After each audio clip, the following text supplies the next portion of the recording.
Good morning, everyone. Thank you so much for being here. Just so you know, we're going to get started in the next 20 minutes. And if you do need coffee or the restroom, they are located in the back here. We'll be starting in the next 20 minutes. Thank you so much for being here today.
Good morning again, everyone, and welcome to the Learn More, Live Better Parkinsons Symposium.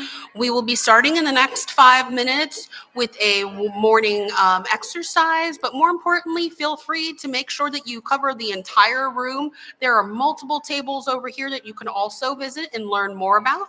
And also on that point too, just so you know, there's coffee and restrooms in the back. And we do have the passport game. Make sure you visit the tables. It's 2 ways that you can win today. With your passport, getting all the names and the information filled in by 1 p.m. And number 2, if you fill out the resource order form that is in your folder. Again, thank you so much for being here, and we will be starting soon.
hello, hello, hello.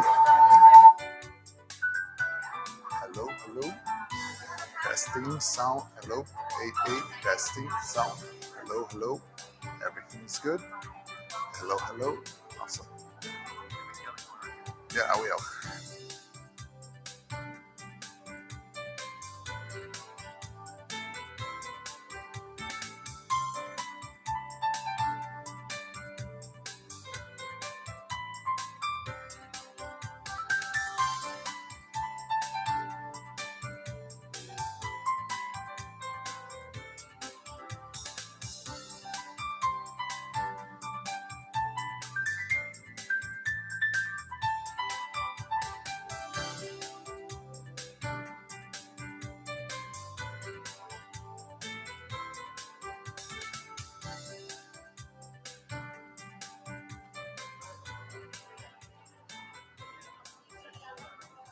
All right, well, good morning again, and welcome to the Learn More, Live Better Parkinsons Symposium. I am so proud to introduce our morning stretch this morning with Dr. Physiotherapy and Wellness, and that is Dr. Lenny. So welcome, Dr. Lenny, to the stage to get you started. Hi, guys. Hello, hello. You guys can hear me? All right. Thank you. Good morning. No, good morning. Good morning. All right, very good. Okay, we're gonna do some just stretchings, like wanna warm up, it will be like a great day for all of us, okay? And two things. First, all right, just make sure you have water throughout the day, okay? Because you're gonna need it. Awesome. And safety first. Before we start moving, if your balance is a little bit off today, just be cautious with that, okay? So what I would like to do, if you feel comfortable exercising seated, it's totally fine. What we're gonna do can be done in a seated position. But if you like to stand, it's even better, okay? All right, if you wanna stand up, everybody, okay? All the audience, we're gonna move. Very good, very good. Awesome. If you want to be seated, that's totally fine. Okay, very good. So first, just check if you have enough room so you can move around. So just go like this. So yeah, don't slap anybody on the face. Okay, so if your path is clear, let's go. Okay, so what I would like to do, it's something that we do in a clinic with our patients. Okay, it's called power moves. All right, so we focus in 4 moves. All right, power up, which helps your posture. Power rock, which helps weight shifting and balance. Power twist for rigidity on a trunk, and power step for also like mobility and balance. Okay, but first let's start with the shoulders out and back. Let's go. And I'm gonna need you guys to count with me. Let's go. 1, 2, 3, 4, 5, 6, we have some assistants in the audience here. 8, 9, 10, very good. So, I'm a physical therapist, but, I know the importance of your voice, okay? So that's why I want you also to count, all right? And then we're gonna do that together. I want you to use your voice. We're not gonna yell, but we're gonna just count with power and purpose, all right? Let's go one more time. Now we're gonna go forward. Let's go. 1, 2, 3, 4, 5. Here we go. 6, 7, 8, 9, 10. Fantastic. Now we're gonna go really open up your posture like this, because now is the time that we need room. Okay? So we're gonna come here towards your knees like this. You're gonna bend a little bit, and we're gonna say, power it up. You're gonna go this way. All right? I want you to show me your chest. Really puff it out. Okay? We ready? Everybody? Right here. Let's warm it up. Come on, come on. 3, 2, 1, power it up. 1, let's go. 2, 3, 4, come on. 5, 6, 7, 8, 9, 10. That's it. Very good. All right, now we're going to go the second set. We're just going to say the odd numbers. All right? If you say the even numbers, you're going to sit down. No, I'm kidding. All right, let's see. Okay, let's go here. We're going to say only the odd numbers, not even, odd. Let's go. 3, 2, 1. 1. Pay attention. 3. No.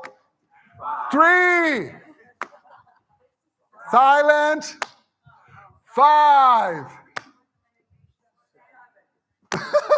7.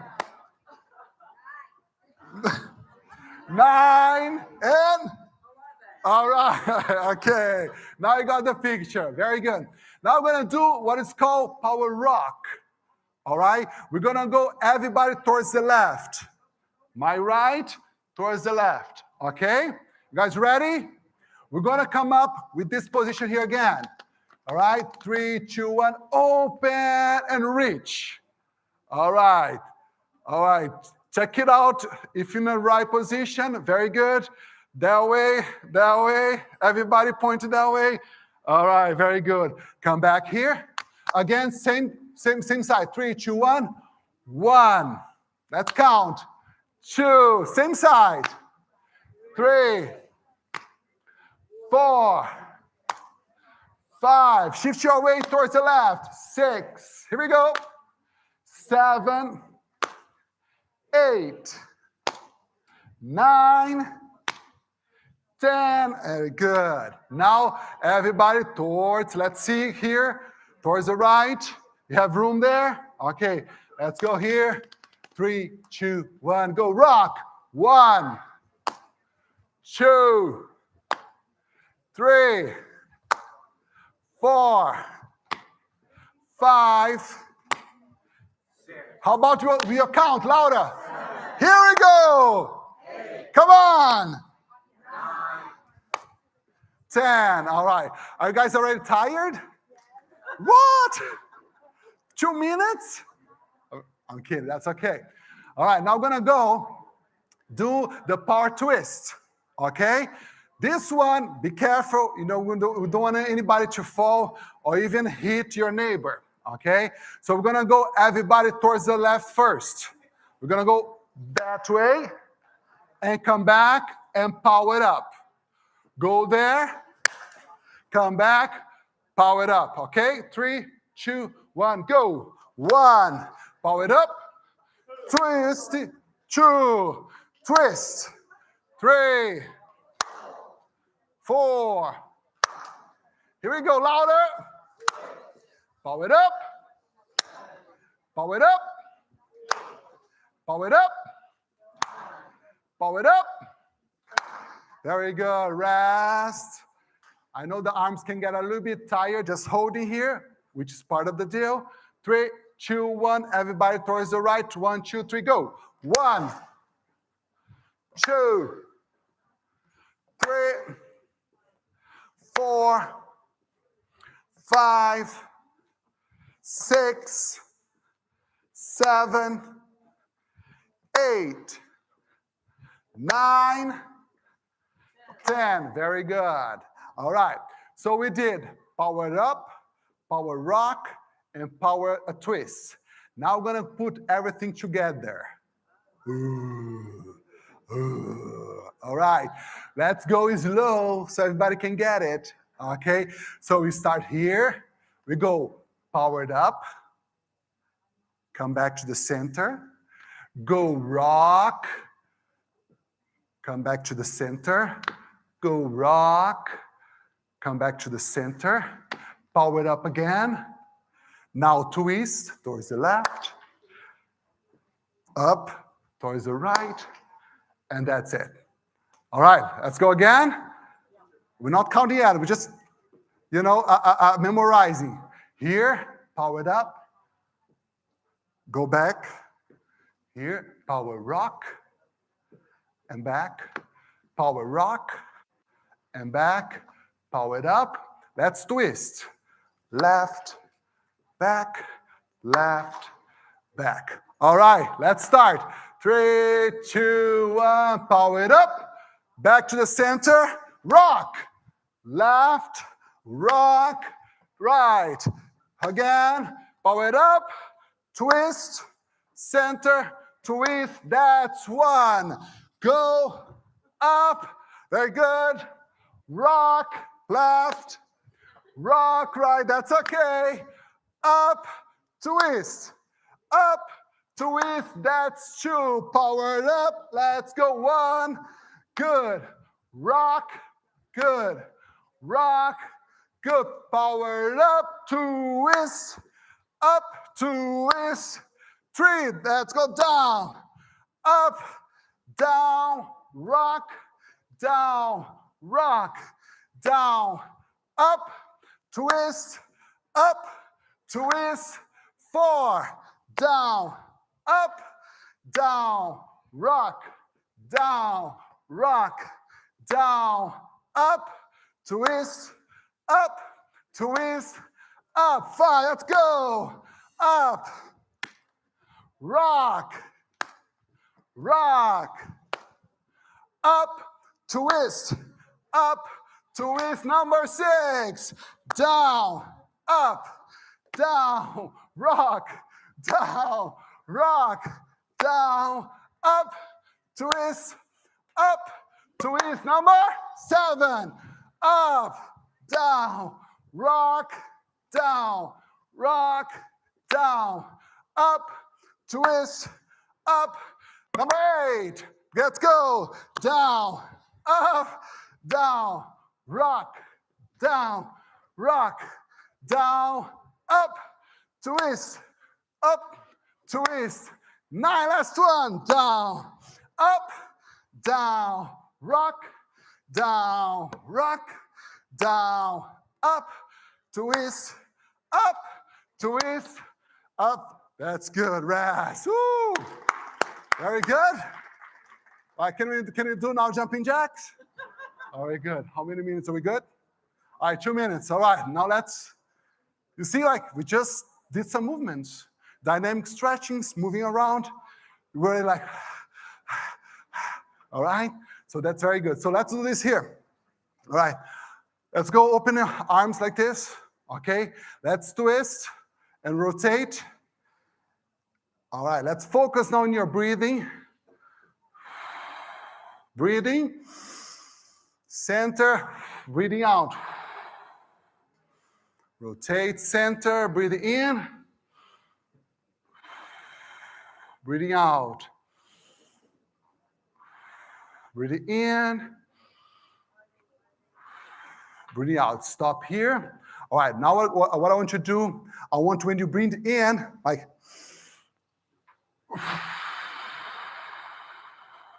okay? So let's go down. Inhale, power it up, and breathe out. 2,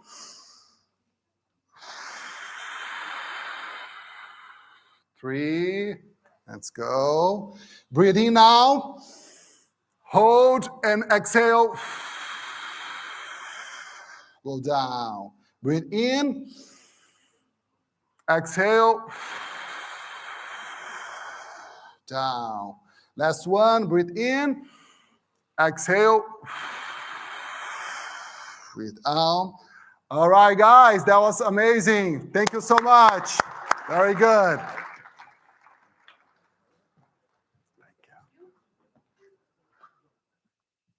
Well, thank you, Dr. Lenny. And please feel free to make sure that you circle around to each of the resource tables that are around here in the corner. And on that note, if you're looking for water at this point, it is in the back as well as coffee. And there are restrooms inside and outside. On that note, we will get started with the rest of the program. Okay.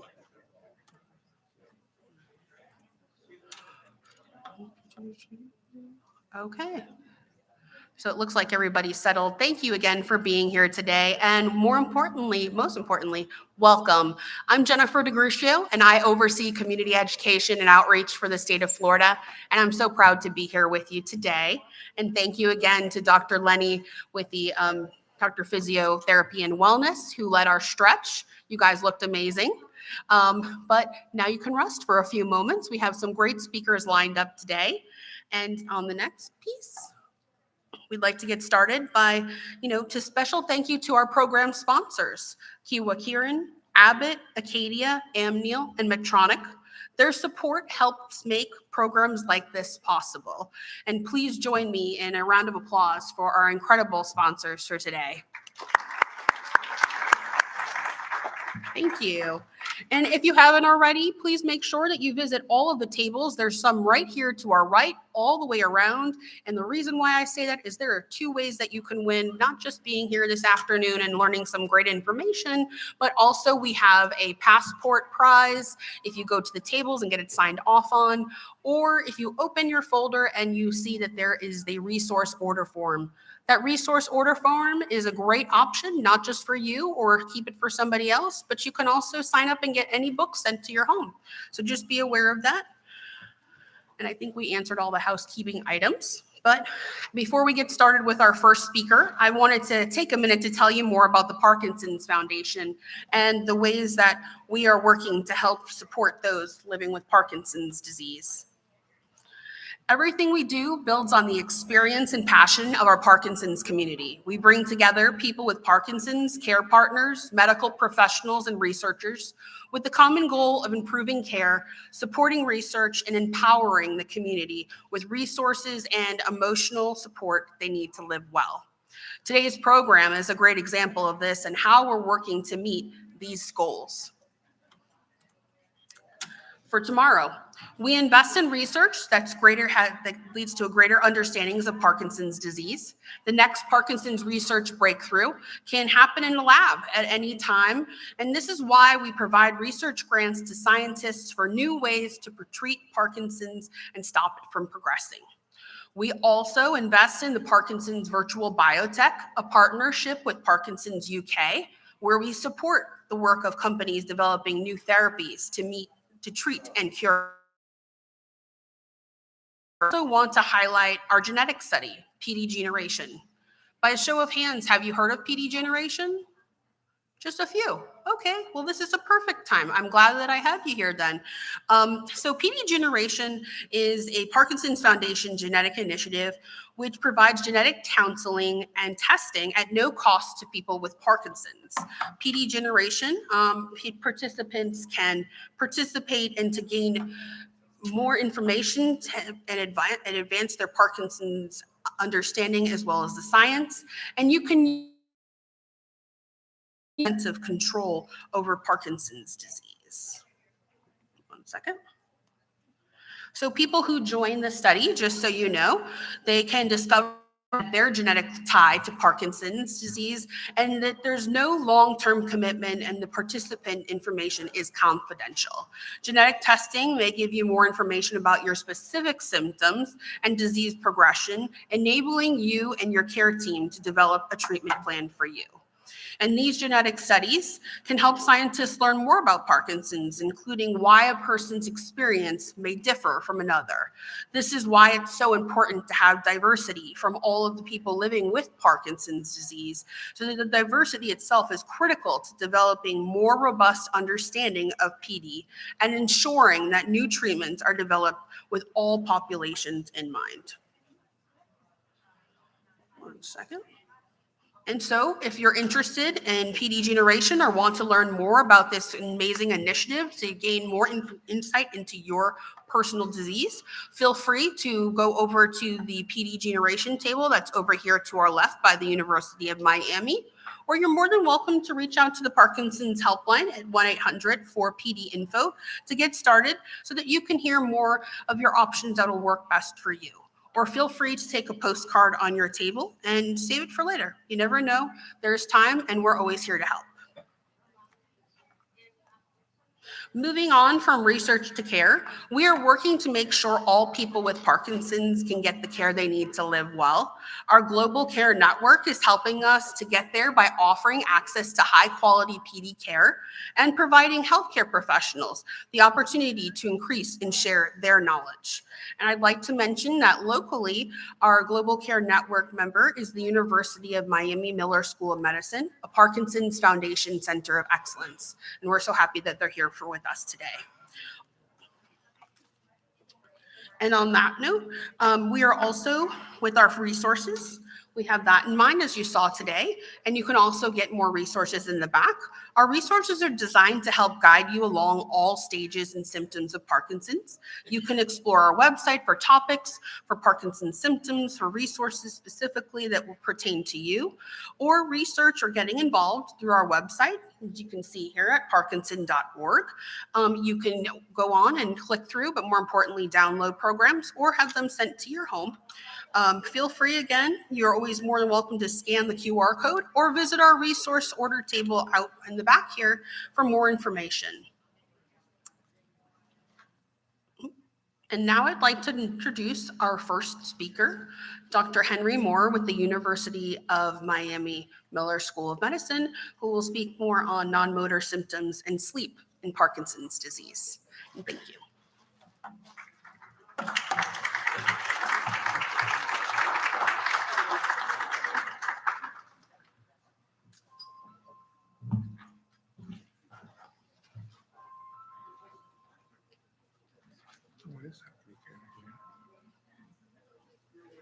Okay. Very good. So good morning, everyone. So my name is Henry Moore. I'm a movement disorder specialist working at University of Miami. I recognize some familiar faces here. So I'm very happy to be here, very honored for the invitation from the Parkinson Foundation and all the other institutions that are supporting the event. Today I'm going to talk about an important topic in Parkinson's. We're going to focus on sleep disorders in Parkinson's disease, as sleep is very important, not just for normal health, but also for the health of the patients that have this condition. So some overview, no? Parkinson's disease is more than a degenerative condition that affects the brain and that affects the dopamine. It involves also nerves that are also outside the brain. So the same features, that abnormalities that are present in the brain, in the neurons, are also present on the nerves that are outside the brain. Some of those nerves go around the blood vessels, and when they are damaged, they produce drops on the blood pressure. Some of those nerves are also around the intestine, and then when they are damaged, they produce constipation because the intestine cannot move. Some of those nerves are around the bladder, and if it doesn't work well, the bladder starts contracting too much, and the patient go to the bathroom too often and have what we call urinary urgency. Some of those nerves are around the nose, and it produces the olfaction, and that's why patients with Parkinson's may have, even years before the symptoms, the movement problems, they may develop poor sense of smell. Some of other patients may even develop a runny nose. They say, the doctor, my nose is running. I don't have allergies to anything. I don't know what's going on. So these are what we call no motor features of Parkinson's. But on the same line, there are also other features that affect areas of the brain that regulate sleep. And this is going to be the matter of a conversation today. So, and this is an example of what happened on the brain. I don't know, you see this. This is one of the cells that is called a neuron. And then you can see this ball there, which is like a red ball that says Lewy body. And then what this Lewy body is these areas of abnormal protein accumulation. There's a protein called synuclein. And then when this synuclein, which is a normal protein, change the ways its three-dimensional shape, let's put it that way, start aggregating, meaning collapsing, forming clumps in the cell, and these clumps are called Lewy bodies. These Lewy bodies accumulate on the neurons of the brain, and they produce eventually death of the neurons, and the neurons start getting damaged. Eventually they die and produce the symptoms. So, but this accumulation of neurons doesn't happen at the same time in the brain. Normally, it starts happening on the lower aspects of the brain first. As you see on the diagram, you see a brain, and you see on the lower aspects, you can see the arrow moving up.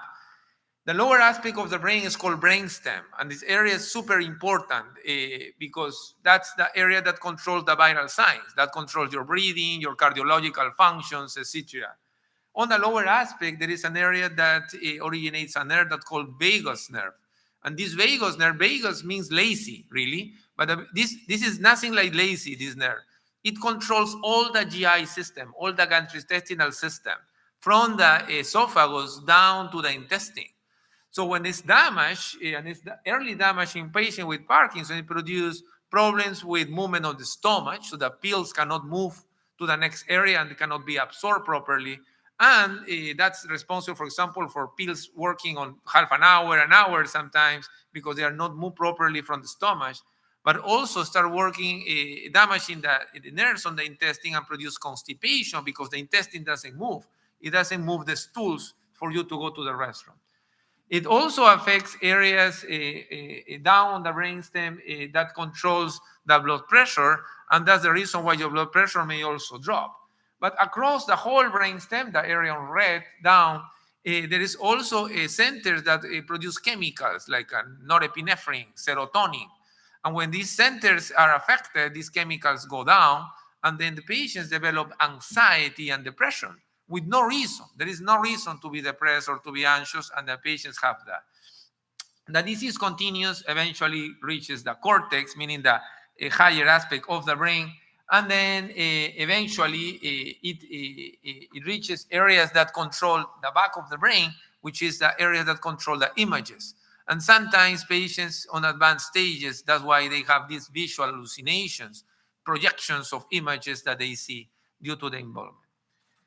So, so these motor symptoms, the way to diagnose Parkinson's based on the motor symptoms. So you need to have slowness of movements, stiffness or rigidity, and a tremor, especially at rest when the hands or the legs are completely at rest.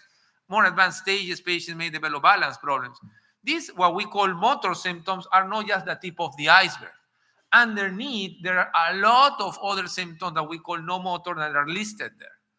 I'm not going to read all of them, but you can see the extent of the list. And that's why I didn't want to focus on all of this, because I will need 2 hours to talk to you. I just want to focus today on the sleep problems on Parkinson's disease. And this is for you to see, and you can see this is kind of a whole line, the timeline of Parkinson's. But this timeline of Parkinson's doesn't start when you are here. You start on time 0, really. You see the time 0 there? That's when somebody, let's say Dr. Moore, tells you you have Parkinson's disease. This is time 0. That's when you have the symptoms, the slowness, the stiffness, the tremors. You go to the doctor and the doctor tells you you have Parkinson's. And from that moment, you just concentrate on that side.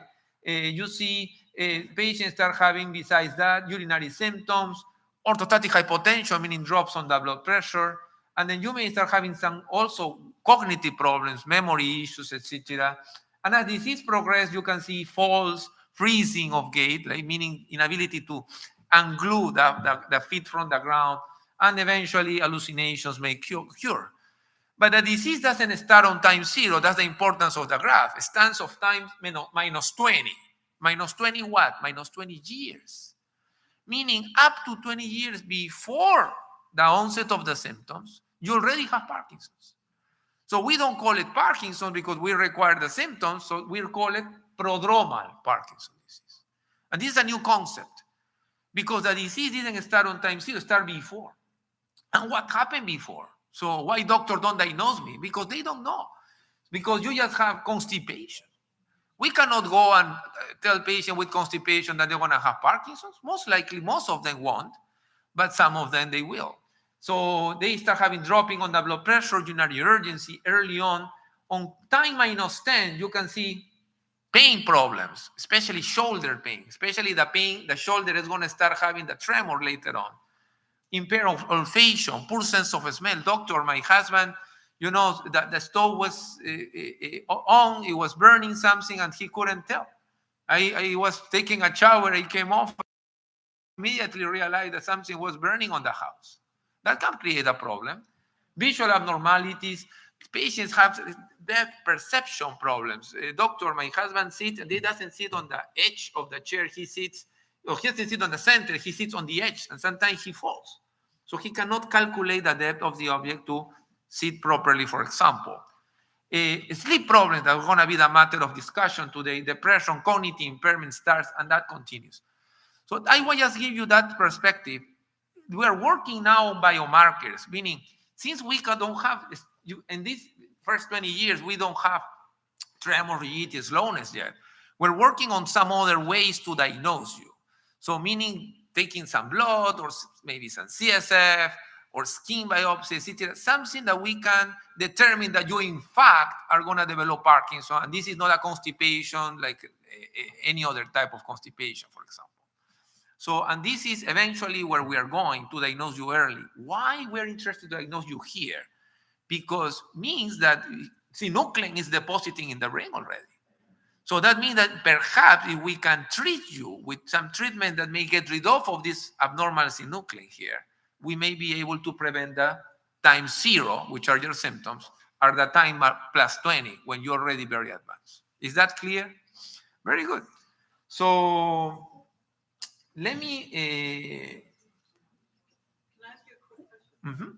Pain in the medial collateral ligament. Is that the knee? Do you mean knee? Where see under 0 near 0? Yes, yes. Where is that? Is that The knees, the knee pains. No, we didn't talk about the postural changes. No, patients with Parkinson tend to lean forward, and that can produce a special stress on the knees that may produce pain later on. But they may also have deformations on hand and feet. We call it striatal hand and feet. The fingers start having some curvature, and flexion here and extension distally. You will see in some of the patients. Not everybody develop that, of course. So these no-motor symptoms are important. I want you to understand they affect quality of life, and sometimes they are worse than the motor symptoms.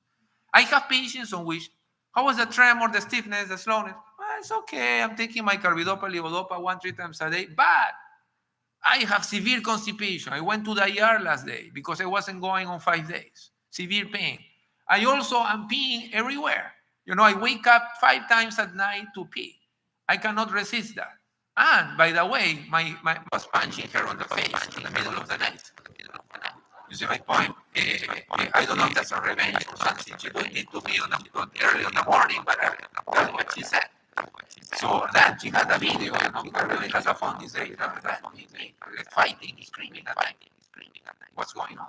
You know, so sometimes these are the subjects of conversation with my clinic rather than the tremor disorder. So this is a little study over 1,000 patients with Parkinson. 98% experience some other non-motor symptoms rather than that typical motor symptomatology, and of course that produces stress not just in the patient but also in the caregiver. You know, because it has to deal with everything. So I want to skip this.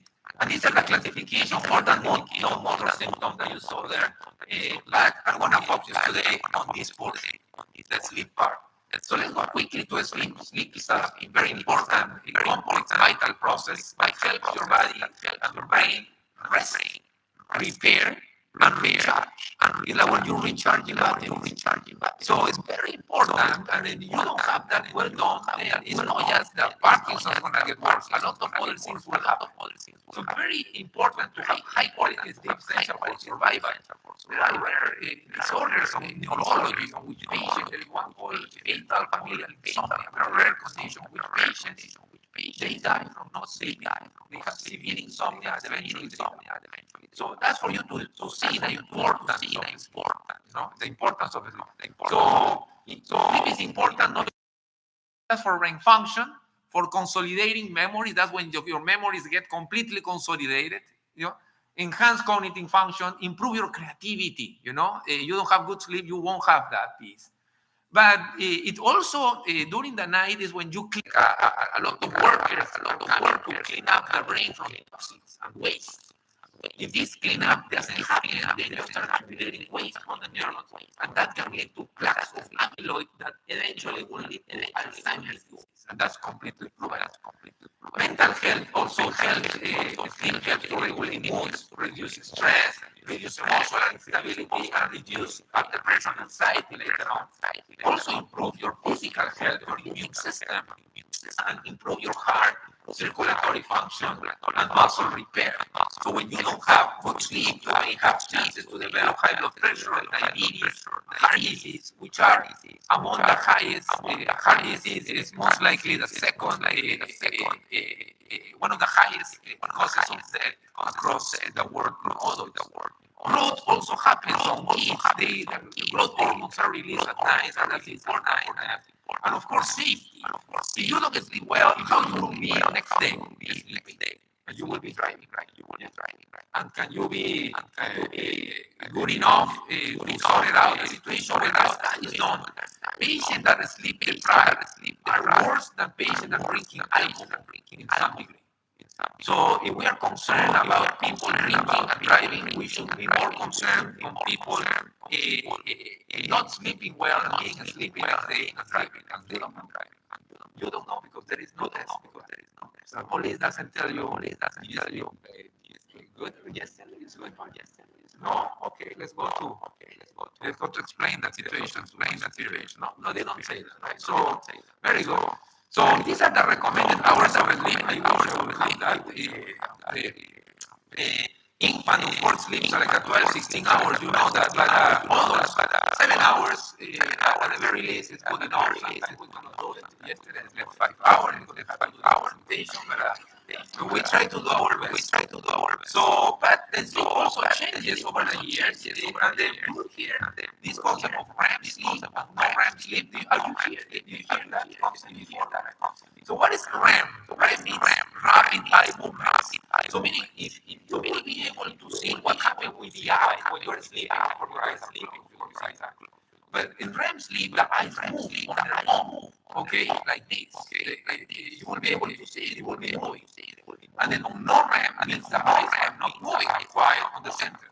Okay, very good. What is that important? With the non-REM sleep is the restorative sleep. It's the sleep that really makes the muscles to rest and relax. Okay, especially the deepest areas of non-REM sleep. In REM sleep, the muscles also relax, but the brain activity start picking up more. And then when they pick up more, then that's when you start having the dreaming activity, especially the dreams that you remember. They happen on the REM sleep. Okay? If you don't have good REM sleep, things may happen, and you may not be completely paralyzed on REM sleep. Normally, when you're on REM sleep, you're dreaming, and at the same time, your muscles are completely paralyzed. So when that doesn't happen, then you're gonna dream, and you're gonna be. And usually the dreams will be bad dreams, like an action movie type of thing. And you will think, doctor, is like somebody put me in a situation in which everybody's trying to chase me. They're attacking. People wants to kill people. This is that type of thing. It's not a nice one. So this changes also over the years, and the older you are, your REM sleep decreases, your non-REM sleep decreases, and you're more time awake. And this is due to these phases of sleep that you go from awake to non-REM first, and then REM sleep.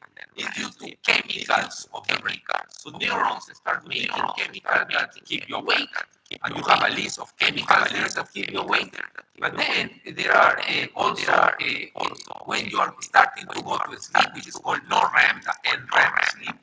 Then what happens is galanin. Galanin is a chemical that what it does, blocks the other that keep you awake, and start making you more sleep and generate this non-REM sleep.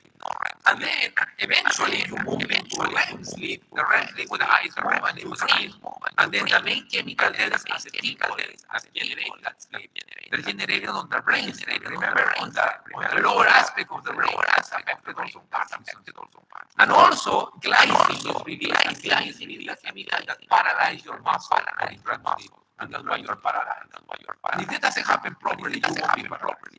So this is a typical study that sometimes we order, and patients are kind of not very happy with them, but sometimes are needed, because that's the only way for us to know that what's going on with REM sleep, no REM sleep, no REM sleep.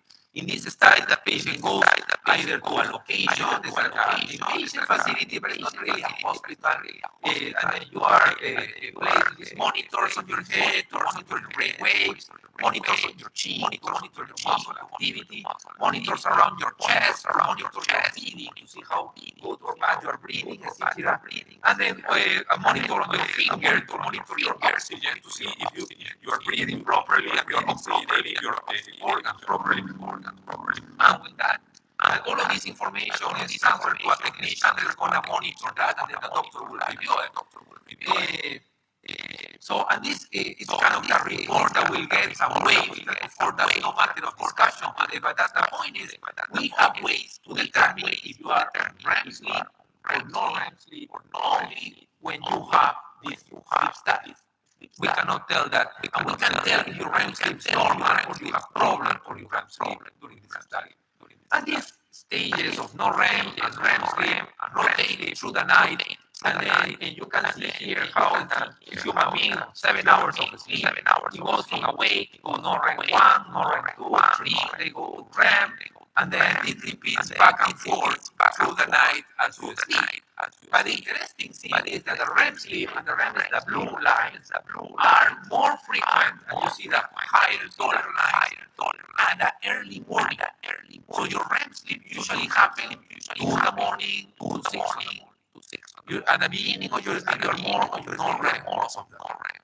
So when you're gonna fight and you're gonna hit your wife, and then kick, and then it may happen more early on the morning. Very good. So we're gonna talk about some sleep disorders. The first one we have is insomnia. Very well known to you guys. A lot of patients who here are patients with Parkinson's, that they have Parkinson's. Okay, and show hands who of you have some problems with sleep. Awesome. So that's my point. So insomnia is, difficulty starting falling asleep, but also difficulty maintaining your sleep. And in Parkinson's, the maintaining portion is a problem. So it's fragmented. So patients in peace, they sleep 2 hours, they wake up, they don't know why. The wife is sleeping, and they go back to sleep, and then they wake up again, they don't wake up again. And this could be due to multiple things. Remember, at night, your dopamine levels are low because your last meal of carbidopa was at 10 p.m. So in the morning, you don't have dopamine. And that may also be part of the problem. You also may be more rigid at night, more stiff. And then that may make you more difficult to fall back to sleep if you're waking up. If you have to go to the bathroom 5 times in the middle of the night because you don't look at the urgency from your normal symptoms, of course, it will disturb your sleep. Perhaps here the treatment is not to give you value at night. The treatment is to give you something that relaxes your bladder so you don't go to the bathroom. So you see my point? So if you have snoring, you may be having apnea, meaning that the air is not passing through the airway. You are not breathing properly, or you're going to wake up because the body needs to breathe. So at some point, you're going to have these noises and then wake up. So there are multiple ways to identify that. But what we do with insomnia, well, first of all, is we have to manage the cause. So if the problem is that the patient is waking up, staying too stiff at night, perhaps increasing medication for Parkinson's overnight will help the situation. There is a medication called Nupro patch, which is a patch that you put, and then you can live there and work 24 hours. And that will work nicely. And there's a study that was done in that regard that showed that yes, sleep quality improves with Parkinson's patch. But there are other ways to do it, or reactive agents or pumps, Parkinson's shown to improve sleep. But the other one is what we call sleep hygiene. But sleep hygiene is not taking a shower before you go to sleep. So sleep hygiene means it is kind of a series of recommendations, and then you want to take a picture of that. That will be a good picture. What to do to have a nice sleep? The best you can do. Nice. Number one, consistent sleep schedule. So try to have a schedule. Go to sleep at the same time. That's very important. Regular bedtime routine. You don't have your routine before you go to bed. Because you get a routine, because you're disconnected. You're not trying to connect. Okay, calming music, relaxing environment, watching TV at the middle of the night with a 17 inches screen in front of you is not the best way to have a nice sleep. In order to sleep, in order dark room. Why? Because when it's dark, our brain also start making a chemical called, you know what? Melatonin. So when there is no light, our brain senses that through our retina, through our eyes, and immediately gives the order to the brain, melatonin. Our own melatonin, not the one from CBS. Okay? So, and this melatonin makes what? Start inducing the sleep. So this chemical that you saw that start generating. Okay? So what else? Dark and quiet environment. Dark, quiet, and cool. Very important. Avoid stimulants before bed. Of course, taking caffeine, coffee at night, not good, right? Because caffeine will take you to send the wrong message to the brain, right? To be active, right? Maybe you want to study and that will be a good idea. Limit alcohol. Alcohol is not good also. It doesn't help the sleep.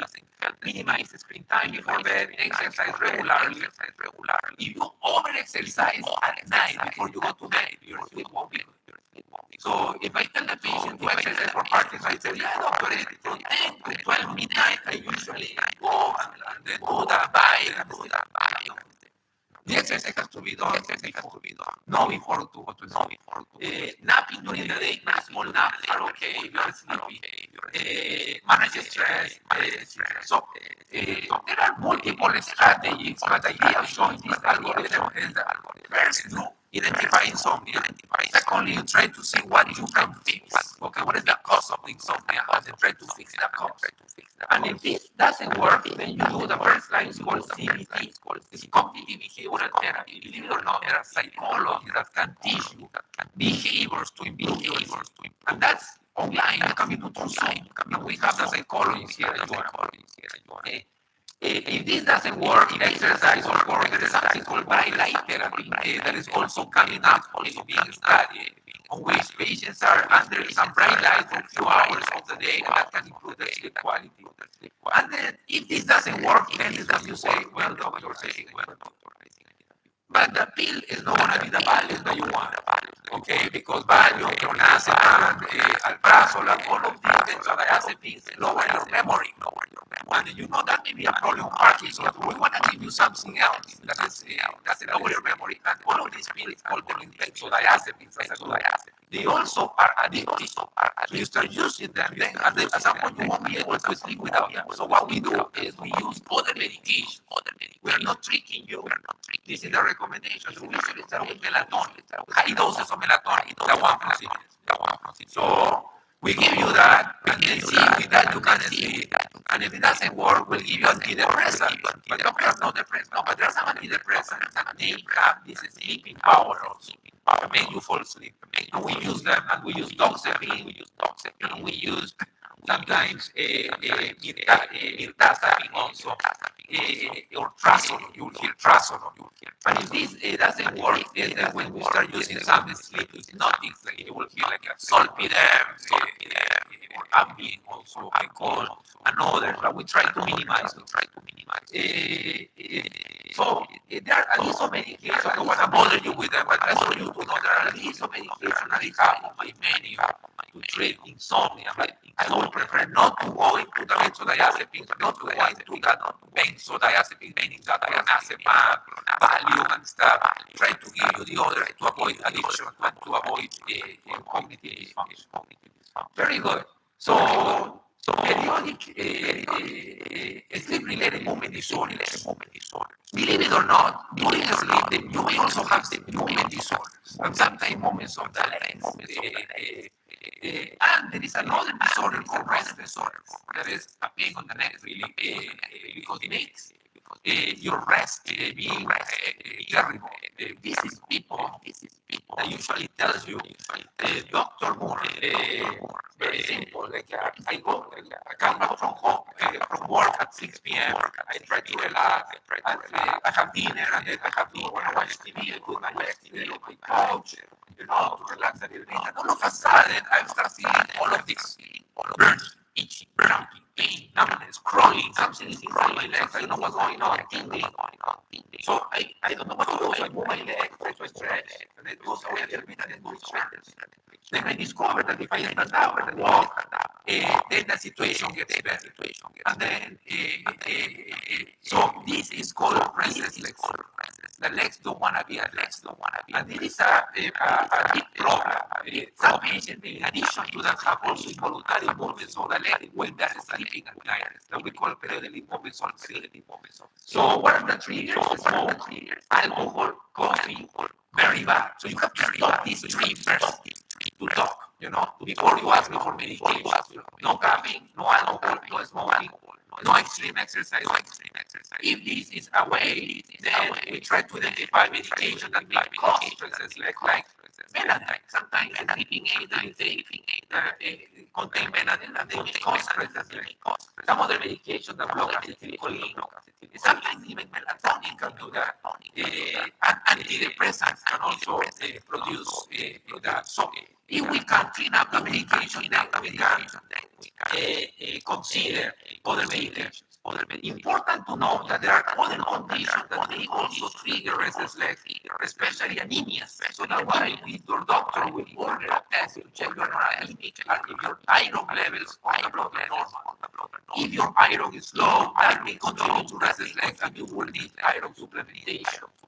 So what are the treatments? Well, the treatments include medication. Some of them used for Parkinson's too, like pramipexole, rapidinol, like Paxil, Nupropac, gabapentin, and on advanced cases, opiates medication that I prefer not to use because they are addictive. Pain medication are good for restless legs. So, I want to advise to this one, sleep disorder breathing. I consider that very important. What is sleep disorder breathing? It's what we used to call the past, sleep the past.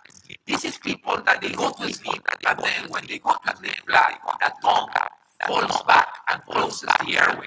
And you can see there a normal airway with a green line passing the air through the lungs.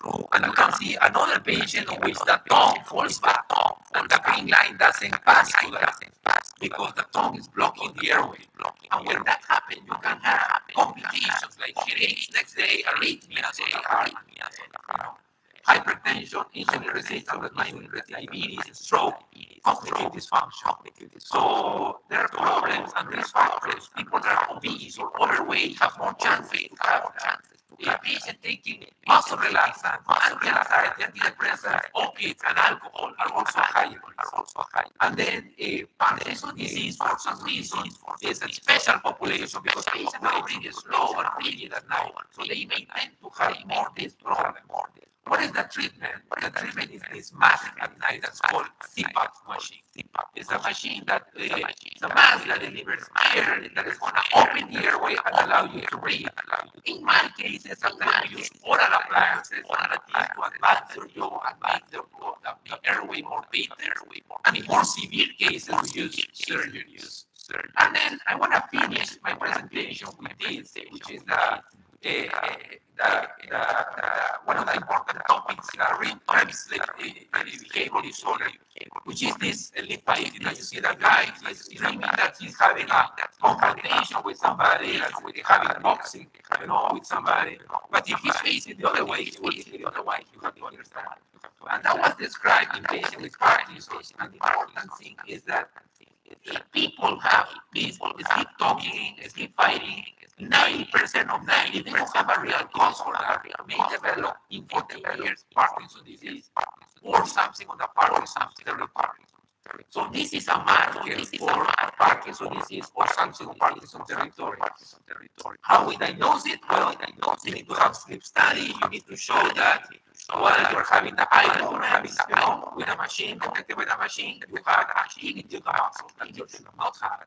And then at the same time, a camera filming you have to see that you are moving outside, you are moving in active behavior. So how we treat that?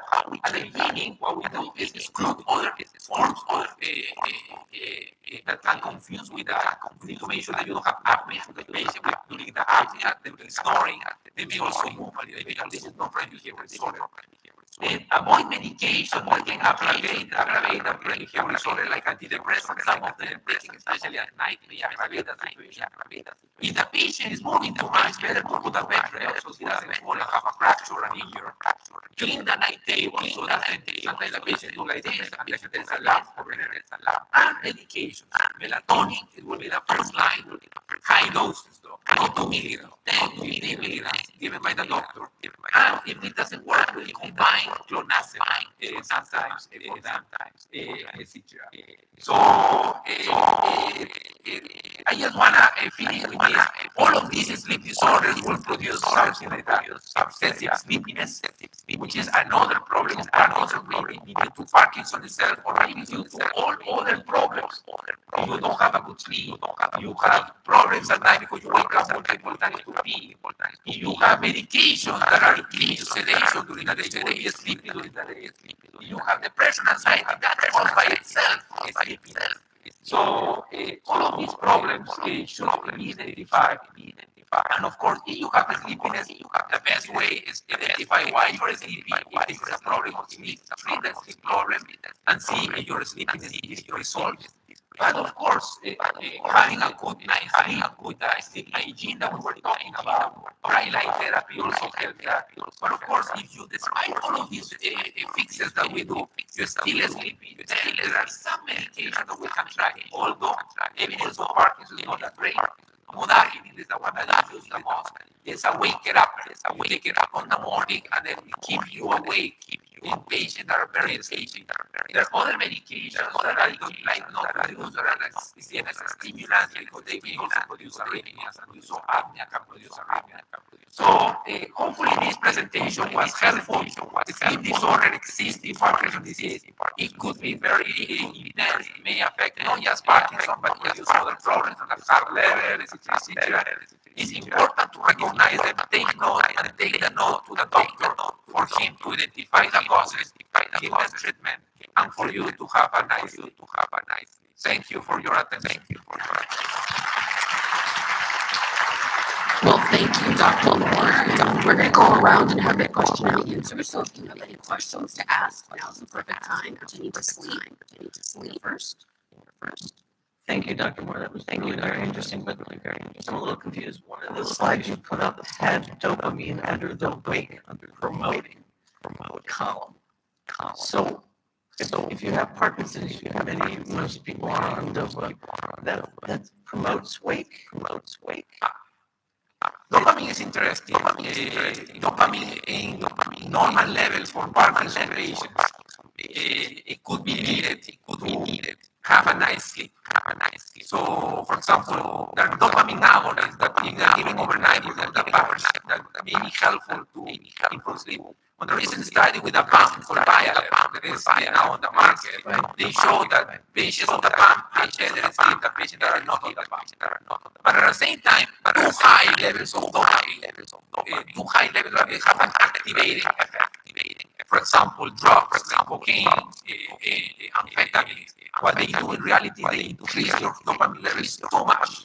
And these too much have the opposite effect. It has a hyperactive effect. Modafinil, in fact, one of these medications that I show you for sleepiness, what it does is also, among other things, increase quickly the dopamine level on other areas of the brain, other areas of the brain, all the area to keep you awake. That makes sense. What's your opinion of the extended relief at night to keep the dopamine? That's good. We don't use it routinely, but if you have some problems in sleep, then that's a good thing to try before trying medication like clonazepam to make you sleep. It actually was put on it more to control the tremor because in the morning it was worse because of dopamine. Correct. And then if you have some waking up in the middle of the night for going to the bathroom, and then it won't be that difficult to fall back asleep. Sometimes the patient wake up, they're severe tremor, they cannot fall asleep because they can't fall asleep. How am I going to sleep like this? How? It's because I don't have dopamine. So giving dopamine at night, it won't help that situation. Next question. We see you over there. Thank you. All right. Are there any support groups or studies for people that are diagnosed with REM sleep disorder that not much seems to work? That's a good question. I don't think there are support groups for REM behavior disorders. But I think you have to bring it to the table to the discussion. So, as I mentioned, REM behavior disorder is not just to give you melatonin and maybe clonazepam. It may also be am I giving you something that is also making your REM behavior disorder worse. So, high doses of antidepressants can also produce that REM behavior disorder. So you have Parkinson's. Parkinson's by itself can make you have a REM behavior disorder, but you're taking high doses of antidepressants to make the situation worse. So then you need somebody that integrates all of those concepts. That's going to be your Parkinson's doctor. So that he can reduce the ones producing the problem, and if this is not enough, give you the right medication. So yeah, melatonin, sometimes high dose of clonazepam, about 2 milligrams, and then there are some also anecdotal evidence from other medications. The only thing on melatonin that I didn't mention is melatonin has a problem. The absorption is poor. So that way we need high doses of melatonin. We're talking 5, 10, 15 milligrams. The alternative is to give you melatonin receptor agonist. That's the different medication. It's not melatonin, it's an agonist to the melatonin in the brain. Those are more expensive, but they're more effective, because they really work on the melatonin. So sometimes switching from melatonin to one of these medications, one is called Ramelton, so that would be a significant. Hi, did I understand you to say that fighting in the sleep, feeling like somebody's chasing you, is that common occurrence in Parkinson's? Is that because that's different from a hallucination, correct? Correct. Hallucinations is perception. The definition of hallucination is a perception without a real. Either a perception is an image, or you can hear something, This happens during the day. Okay. When you are asleep, you are not having hallucinations. What you're having is this nightmares kind of thing. And then also acting out the night. Nightmares and acting out the night. So this is different than hallucination. However, there is a concept called nocturnal hallucination. What is nocturnal hallucination? Somebody is sleeping, and all of a sudden they wake up in the morning to go to the bathroom to pee. And they say, "Oh, doctor, when I wake up in the bathroom, before I turn on the light, I see somebody seated on my bed." So the guy is awake. Right? He's not sleeping. So it's not REM behavior disorder. He's awake. And now he sees somebody. And now nocturnal hallucination. That treatment is also that treatment is an antipsychotic.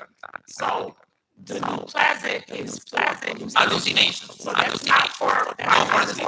Okay. And actually doesn't do anything for it. If you have somebody that has REM behavior disorder and also some hallucinations at night, the best what I would recommend is therapy is a medication that is for hallucinations, but also may help the sleep.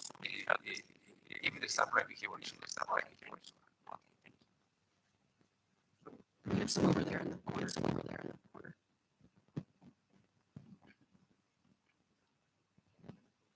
Thank you for your talk today. It's been very insightful. I have a question about using an Apple Watch in the health section. They have data that they look at your wake, REM, or deep. And I'm wondering how accurate that could be. Well, of course not as a sleep study, but I think it's the beginning. So it's a beginning of a kind of a biomarker. You are tracking something. Right. So it's better than nothing. It works, and I would encourage you to use it. Because at least can give you your sleep quality and tell you how many hours of the night you are not really asleep. And you may not know that. You have a lot of muscle movement activity. And you can rely that to your doctor. I said, doctor, look, my wife said that I'm punching her at night, and my wife says that, yes, I have a lot of movement activity for at least 2 hours at night. So, and then it may help me because I may treat you for REM behavior disorder or for sleep apnea. And then you will tell me now how your watch, what your watch telling you. Maybe your watch telling you now you are just waking up like half an hour, So yeah, it will help you not just diagnose or at least create a suspicion of the symptom to the doctor, but also to monitor your own symptom. Okay, one more quick question. What's the difference between core sleep and deep sleep? The first one is what? Core sleep. sleep and deep I don't know core sleep. I don't know deep sleep. They call it when the brain activity is very depressed. So at the beginning, when you're starting to sleep, your waves of the brain are normally like this, are normally like slow, more and slow. And deep sleep, that means that slow, that the brain activity goes very, very down, very down. And that's happening during the non-REM sleep. Actually, during REM, the activity pick up, and you start. We have another question here. Good morning. I have a patient that has severe drooling. He's currently receiving Botox injections in his salivary glands. It doesn't seem to be helping that effectively. Are there any other alternatives that I could suggest to him?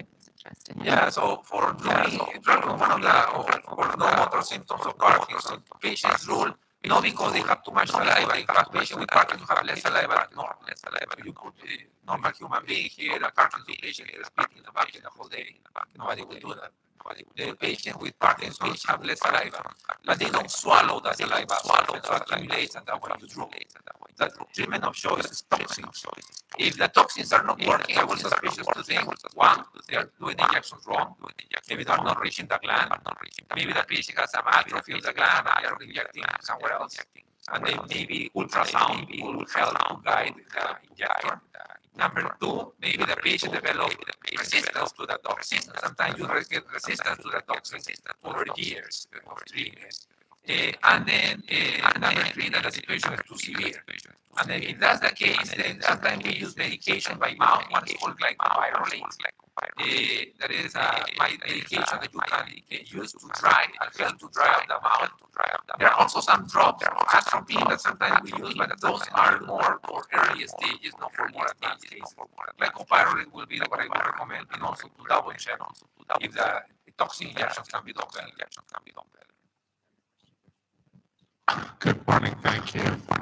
I'm just wondering how much insomnia is a problem. If I don't sleep like one night a week, is that a problem, or is it more regular than that? Of course, the more you don't sleep, is the worse. But remember, if you don't sleep today, your Parkinson's symptom will be worse tomorrow. That you need to understand. So, and there are certain situations that make our sleep a little disturbed. For example, if you have an important commitment tomorrow, let's say your daughter is getting married tomorrow, you're going to have a nice sleep today. Most likely not. Why? Because you are on the stress situation. You see my point? So your brain is thinking the whole night. You're going to have nightmares. You see my point? So that is the thing. And then how you're going to perform the next day if you don't sleep. You go to a party and you sleep like 2 hours, 3 hours. How you performing at work the next day? That's what happened in patients with Parkinson's. Sometimes they say, doctor, I have good days and bad days. And nobody asks, how many days of that are bad sleep? Perhaps the good and bad days is the good and bad sleep. And that's why you're having a bad. We need to start making connections between Parkinson's symptoms and sleep. And then we will start answering issues that we have. Okay, so the Parkinson's symptoms are worse if you don't sleep. Okay, thank you. Dr. Moore, we had a quick question, and I know today we spoke a lot about sleep, and if you have a care partner, how about any sleep identification that you can do? Maybe you're doing this solo with someone with Parkinson's, just so we're aware, because sometimes that's some of the folks here in the room, or maybe you're caring for a parent. What should we look out for? Because we're not in the bed always, we're not in bed, but, what can we kind of identify? That's another issue, no? Some people sleep alone, no? Sometimes they were sleeping with a partner, with a bed partner, but they say, doctor, no, but if I the whole night, if I have to go, I decided to move to another. So rather than put solution to the problem, so they isolate, and now more things are going to happen. Actually maybe start falling. You see how the situation gets worse rather than better, right? So no, we have to start paying more attention actually to sleep. I will even go up to a level of putting a camera, maybe monitoring with a, this baby camera that you have, a monitoring camera. for a week to see what's happening, and then ask the next day, you know that you didn't sleep well because you're tired. So you will be able to tell that the person is not normal, and then ask him, how many times at night you wake up, how many times you went to the bathroom.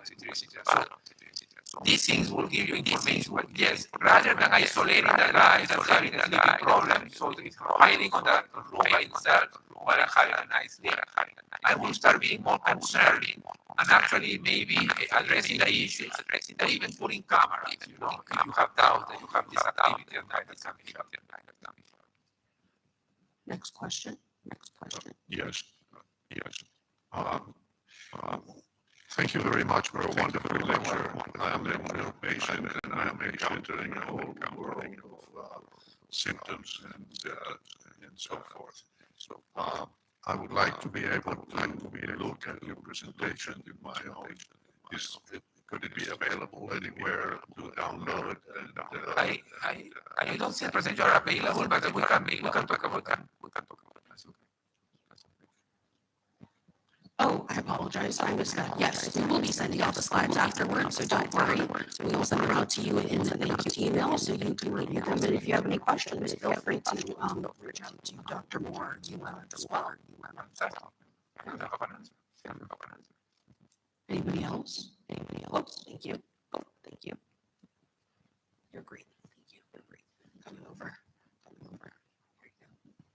Hello, good morning. What about, you talked about medications for sleeping that are good for Parkinson's people? And what about Tylenol PM or diphenhydramine? Is that good? What is the name? Tylenol PM, the substance is diphenhydramine. Yes, so that's better. So Tylenol PM is Tylenol with Benadryl. Okay, so that's Benadryl is an antihistamine. So blocking this histamine chemical on the brain induces sleep. So the problem of that, especially on elder people that have memory problems, is that antihistamines may also have a reduction of your memory in the long term. So that's not good to take them all the time. And then this Benadryl, as I mentioned, may also produce restless legs. So if there are no restless legs, and the patient is not complaining of memory issues, you can use it as needed basis. I want to do it on a regular basis.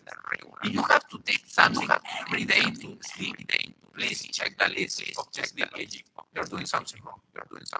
Don't assume everything is from Parkinson's and I need my clonus. You're doing something wrong. Check your list. Make sure you're doing all what is in the list. And just after that, we could start a conversation about pills. We'll take the last one.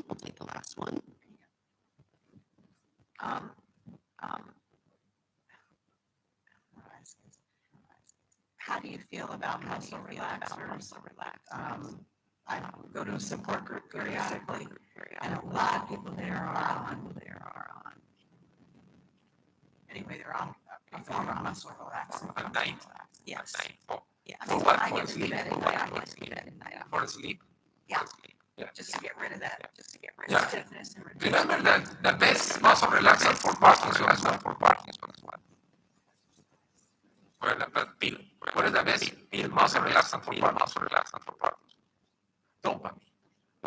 Dopamine is your muscle relaxant. Because the patients are stiff and rigid. Why? Because they don't have dopamine.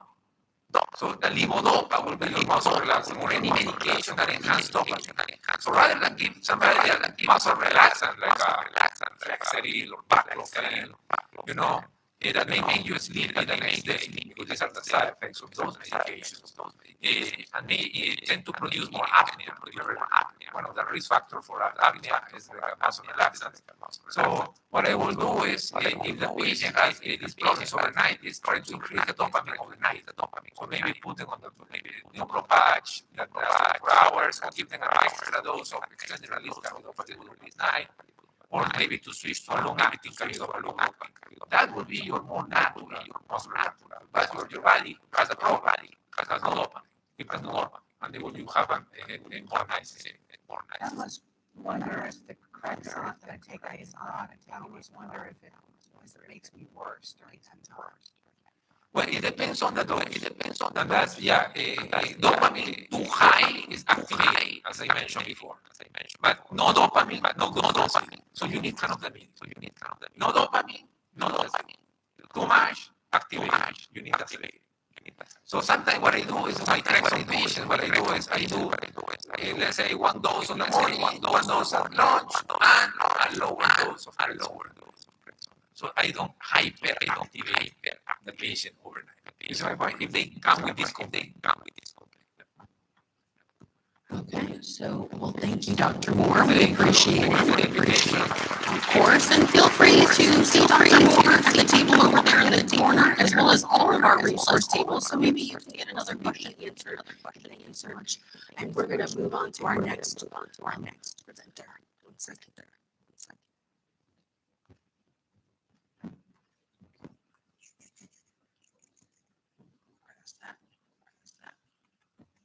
All right.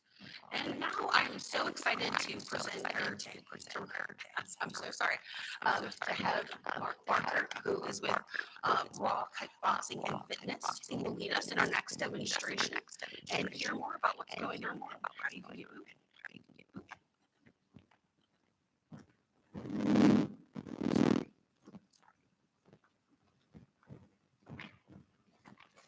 Hello. How you guys doing today?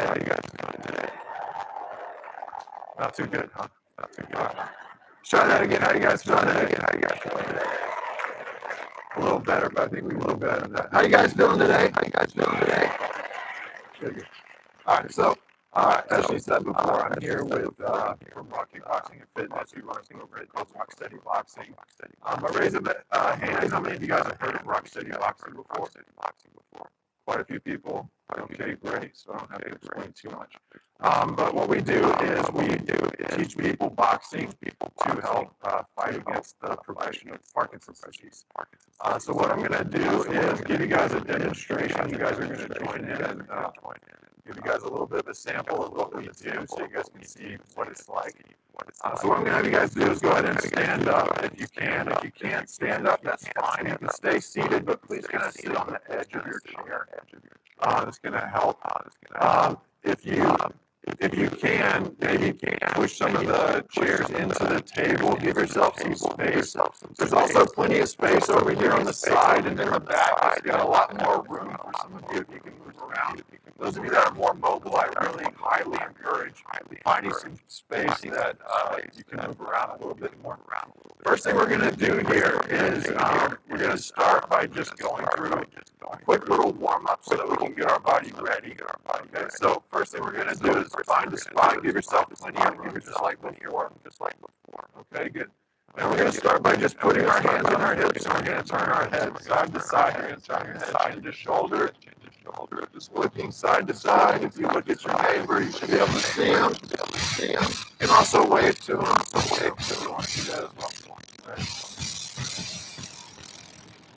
Good. Next, we're going to take our head. We're going to bring our ear to the shoulder, side to side.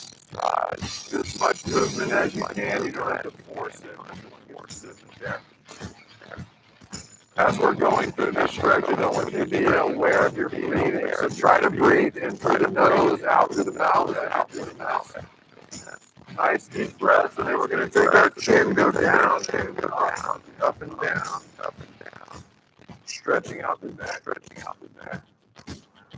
Big movements, right? Big movements. Up as high as you can. Look down at your feet. Good. Next, we're going to go to those shoulder rolls that we were doing before. Just move those shoulders back and then sit down a little bit to get a little stiff. Right? Nice and quick, big movement. Rub that as high as you can towards your ears. Pull your shoulders back. Good. Now we're going to go forward. Now we're going to go shoulder rolls.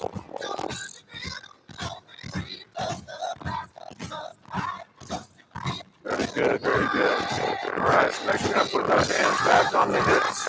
We're going to start moving those hips in big circles, right? Big circles. As big as you can go. A couple more here. Go, let's switch directions. We'll go the other way.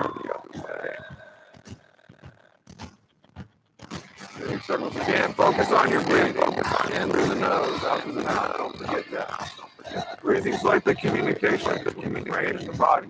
Get those things connected. Good. Now we're going to bend the knees a little bit. We're going to make some circles with our knees. Big circles. Very good, very good, very good. Looking great so far. Excited to see what you guys can do with your plan. All right, we'll switch. Go the other way.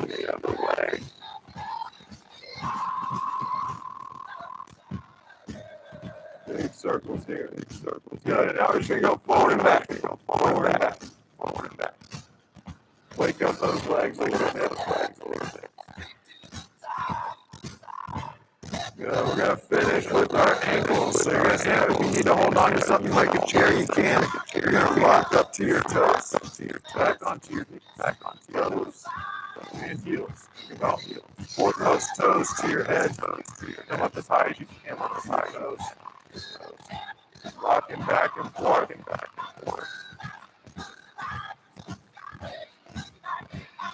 Very good.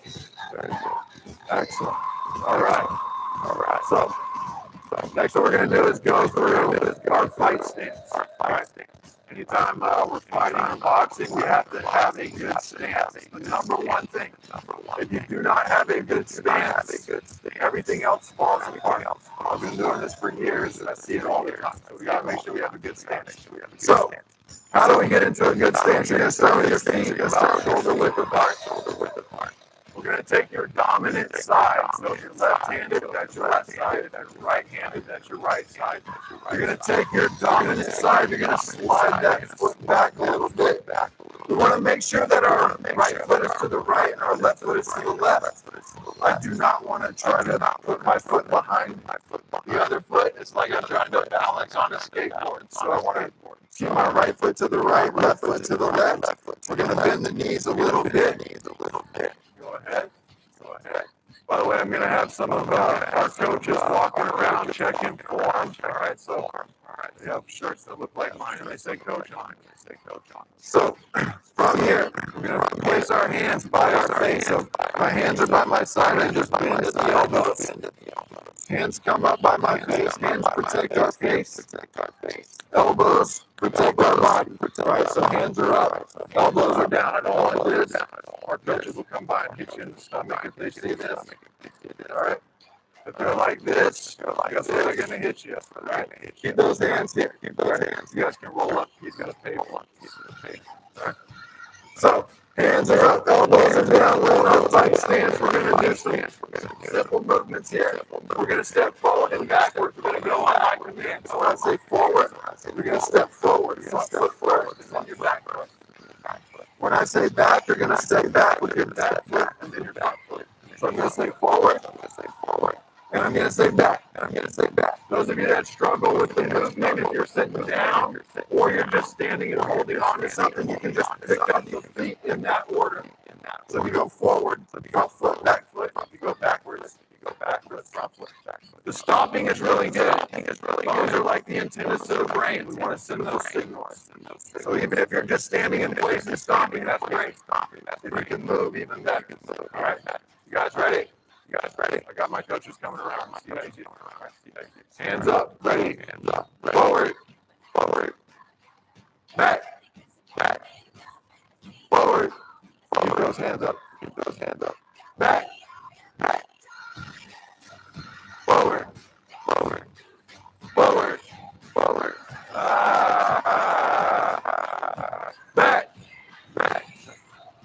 Back.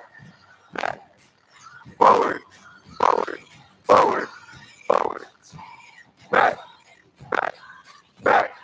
Back.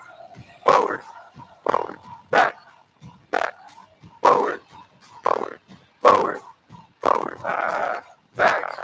Back. Good, excellent. You gotta stay there though. We're gonna stay in that stance. So next we're gonna work on our punches. So to work on our punches, work on our movement. You're gonna take your hands and you're gonna take your hands. All right, give yourself a hug. All right. Next we're just gonna twist side to side, shoulder to side, hips Everything is twisting side to side, just nice and smooth at first here. Nice and easy. We're just trying to find our range of motion. So you're turning, twisting, shoulders, hips, knees. Right? Find balance in your feet as you're doing this. We don't want too much weight on the front or the back foot. We want to find a balance. In that stance, 50-50. Right? Keep twisting again. Breathe in through the nose, out through the mouth. I can't stress that enough. You don't need anybody passing out from holding your breath. Inhale, exhale, right? Excellent. So now we're going to work on some punches. We're going to go right into our straight punches. So as you're twisting, we're just going to bring those hands back up to your head. And we're going to extend each arm as we twist. Just left, right, left. 1, 2, 1, 2, 1. Back and forth. Hands come back to the face. We have a saying in our gym. Your hands are on your face, or your opponent's hands are on your face. We want to keep our hands on our face. Otherwise, our coaches will come by and let you know what happened. Keep them up high.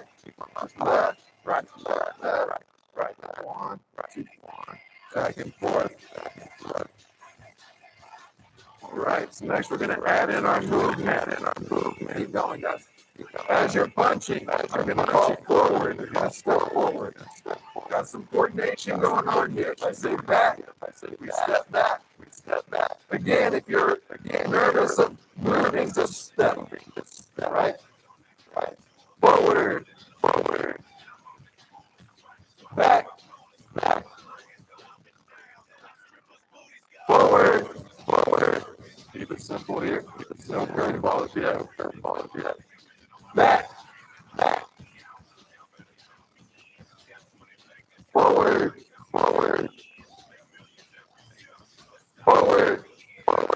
First curveball. Back.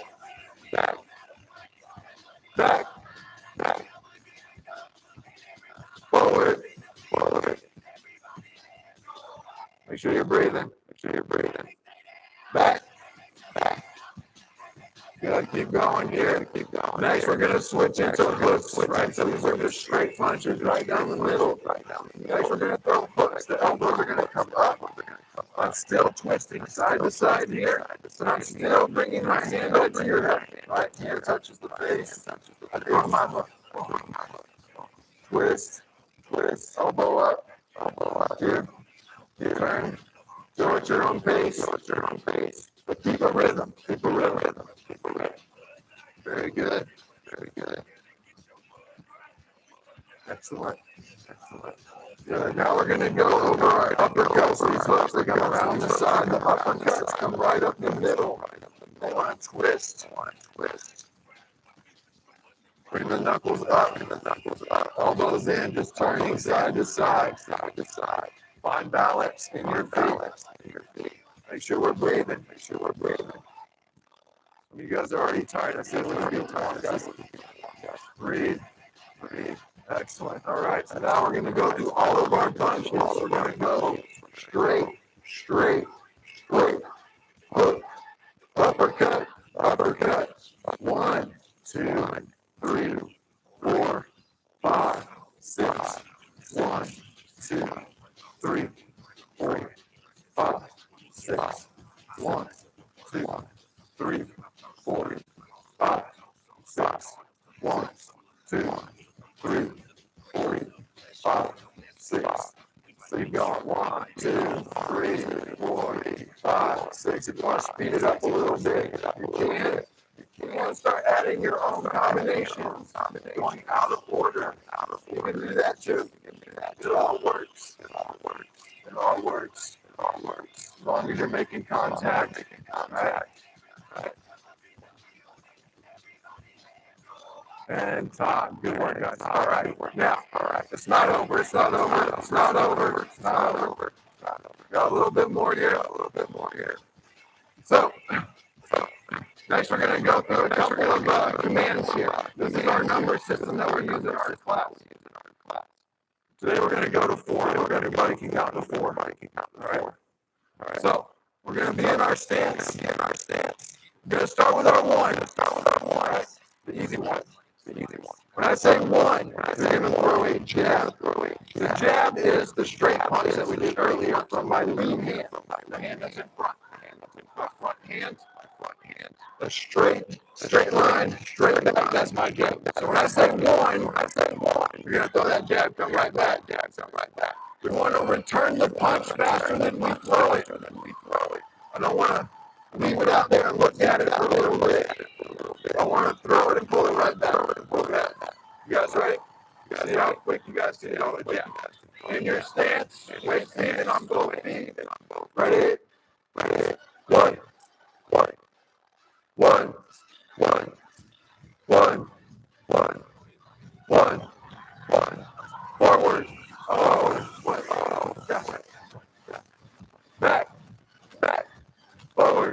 Forward.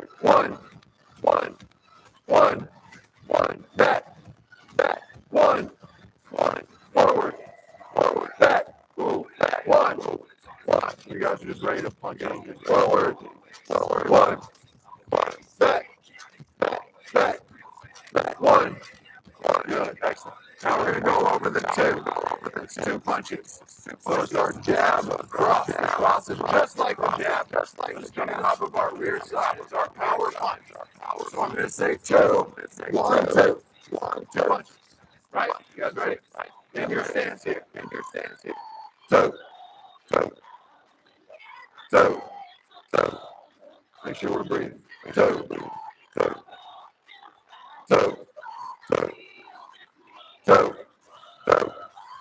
Forward. Nice. So we're learning. Good. We're back.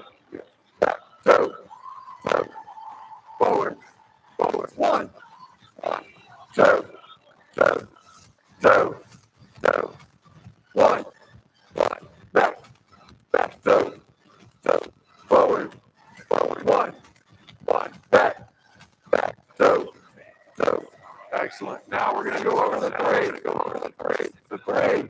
We're going 1, 2, and then a punch. For the 3, so it's left, right, left, unless you're southpaw, it's going to be right. So again, 3 is jab, crosses, and comes up. Follow through with a hook, and then a reset. You guys ready? Right out, hands up. 3.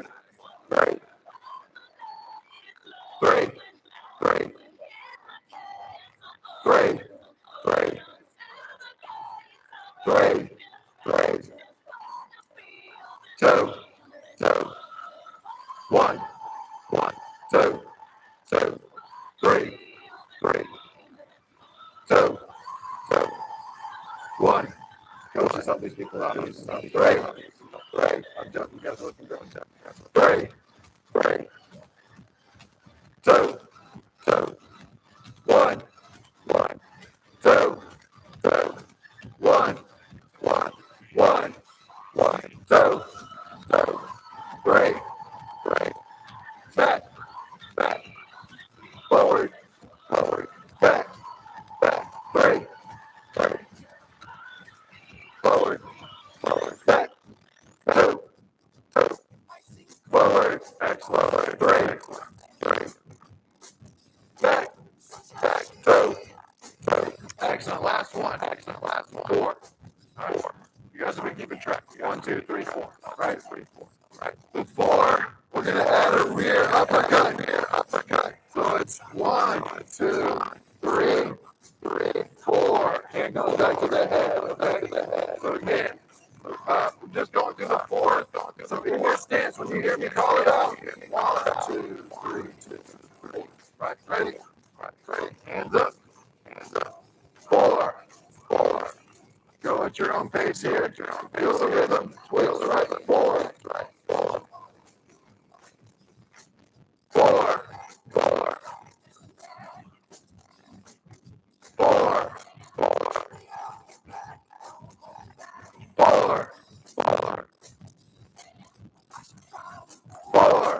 4. Back. 4. Where it gets tricky. Forward. 4. We sound a lot alike. Back. 1.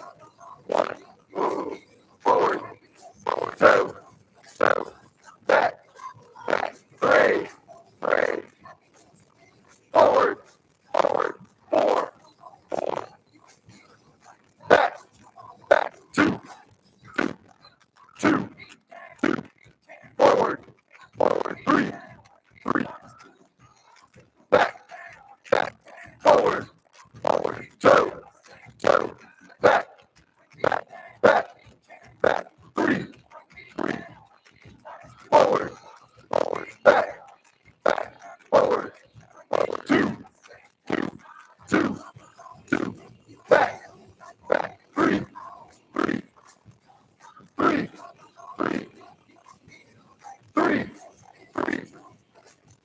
four, two, and time. Good, breath for a second. Good, how you guys doing? Good, how you guys doing? All right, guys. That was the demonstration. We're back here as in typical. My lovely wife is back there. She made me say it. Everybody look at her. Way better. That's her. You guys can come talk to us if you have any questions. Thank you, guys. Thank you, guys. Thank you.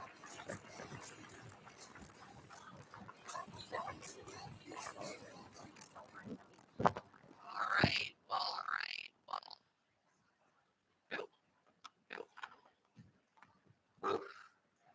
We definitely have some great boxers coming that are here with us today.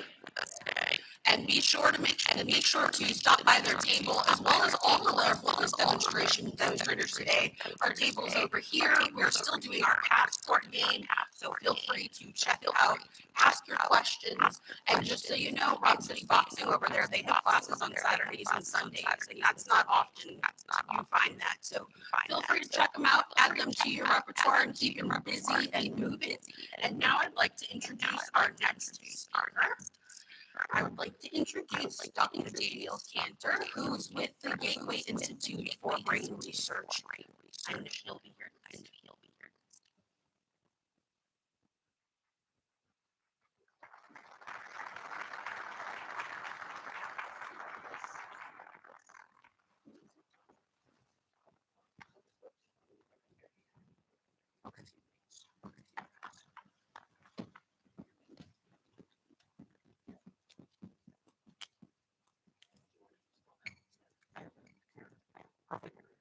Hi, everyone.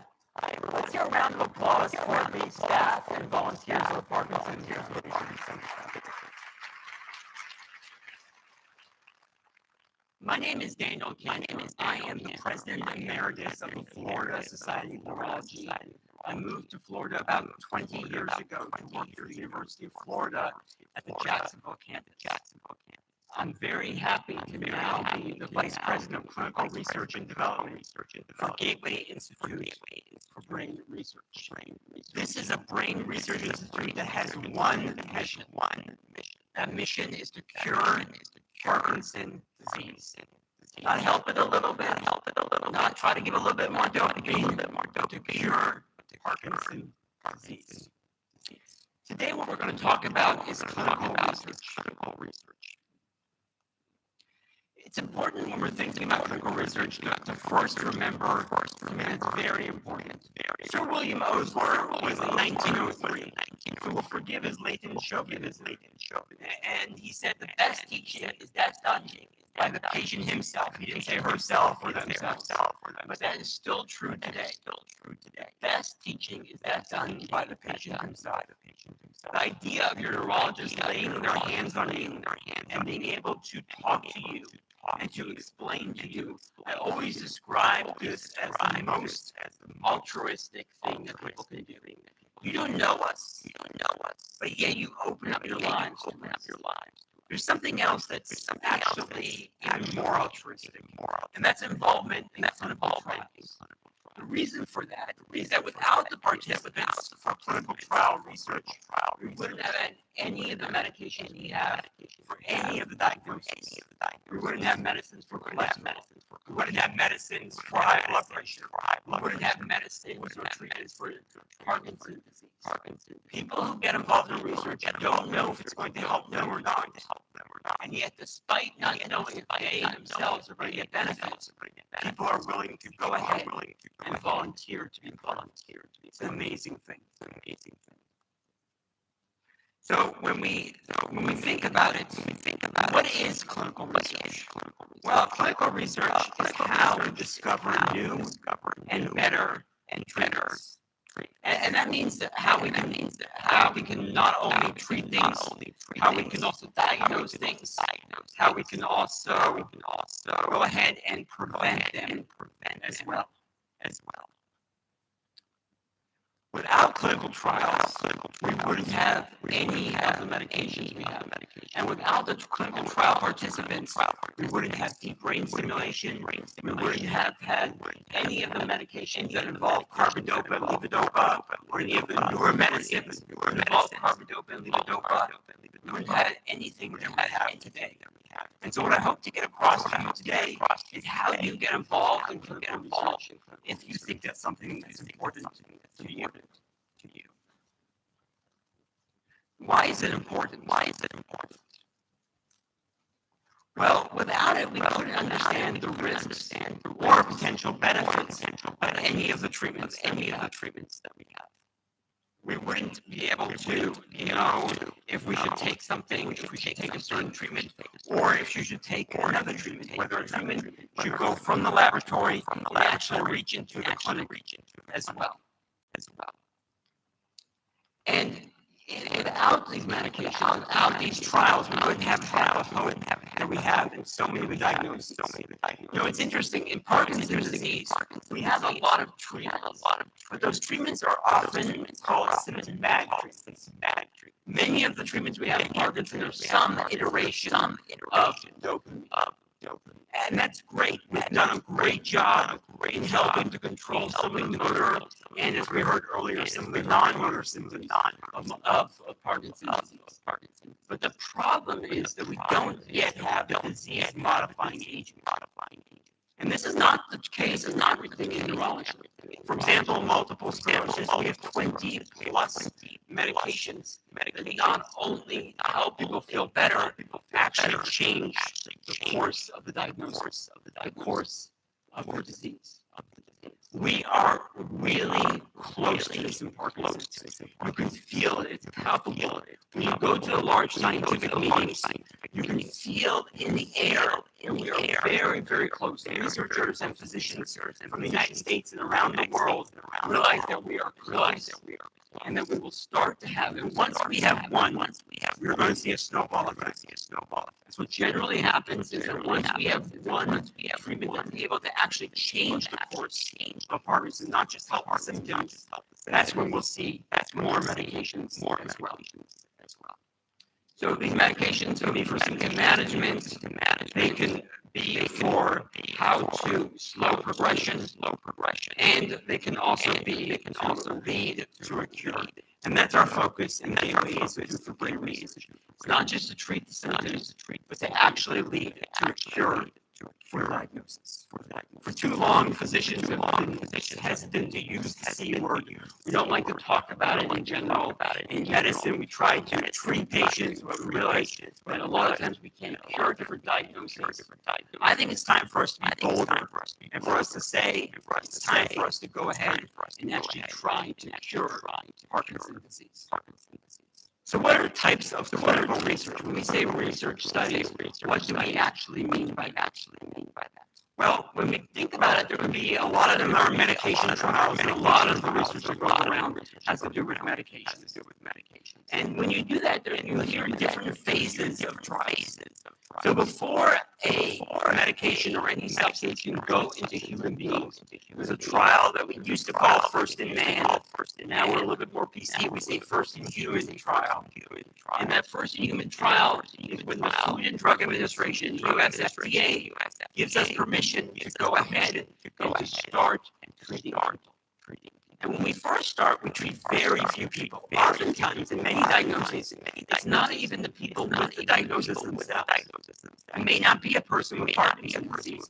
It may be somebody without Parkinson's disease, and we're just trying to understand more about the medication. We're trying to understand different doses. We're trying to understand how it interacts in the body. We're trying to understand not only what effect does the medicine have on the body, but what effect the body has on the medicine. And just for reference sake, we call those pharmacokinetics and pharmacodynamics. It's interesting in medicine. We use a lot of fancy words. Sometimes I think we do it in order to confuse people. And when you go to your neurologist, if we ever use a word that's too fancy, that we don't explain, just stop us. Just ask us to explain. It's interesting. The word for fancy words is jargon, which itself is a kind of a fancy word. And so too much in medicine, we use too much jargon, we use too many acronyms. We just say initials, and they assume that everyone knows what we're talking about, but not everyone knows that. Not everyone knows. Just like we don't understand every field that goes on, engineering, or law, or business, or accounting, or construction. The same thing is true in terms of medicine itself. After the phase 1 trial, there's trials that are called phase 2 trials. Now, these trials are usually tens of people to even hundreds. But really, what you're talking about is usually in the tens, in the 20s, in the 30s, or in the 40s of people.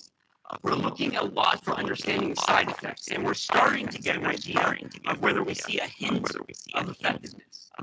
If the medicine doesn't seem to help people, why are we giving, in medicine, we're first taught to do no harm. And so the first thing about everything we do is to try not to harm people.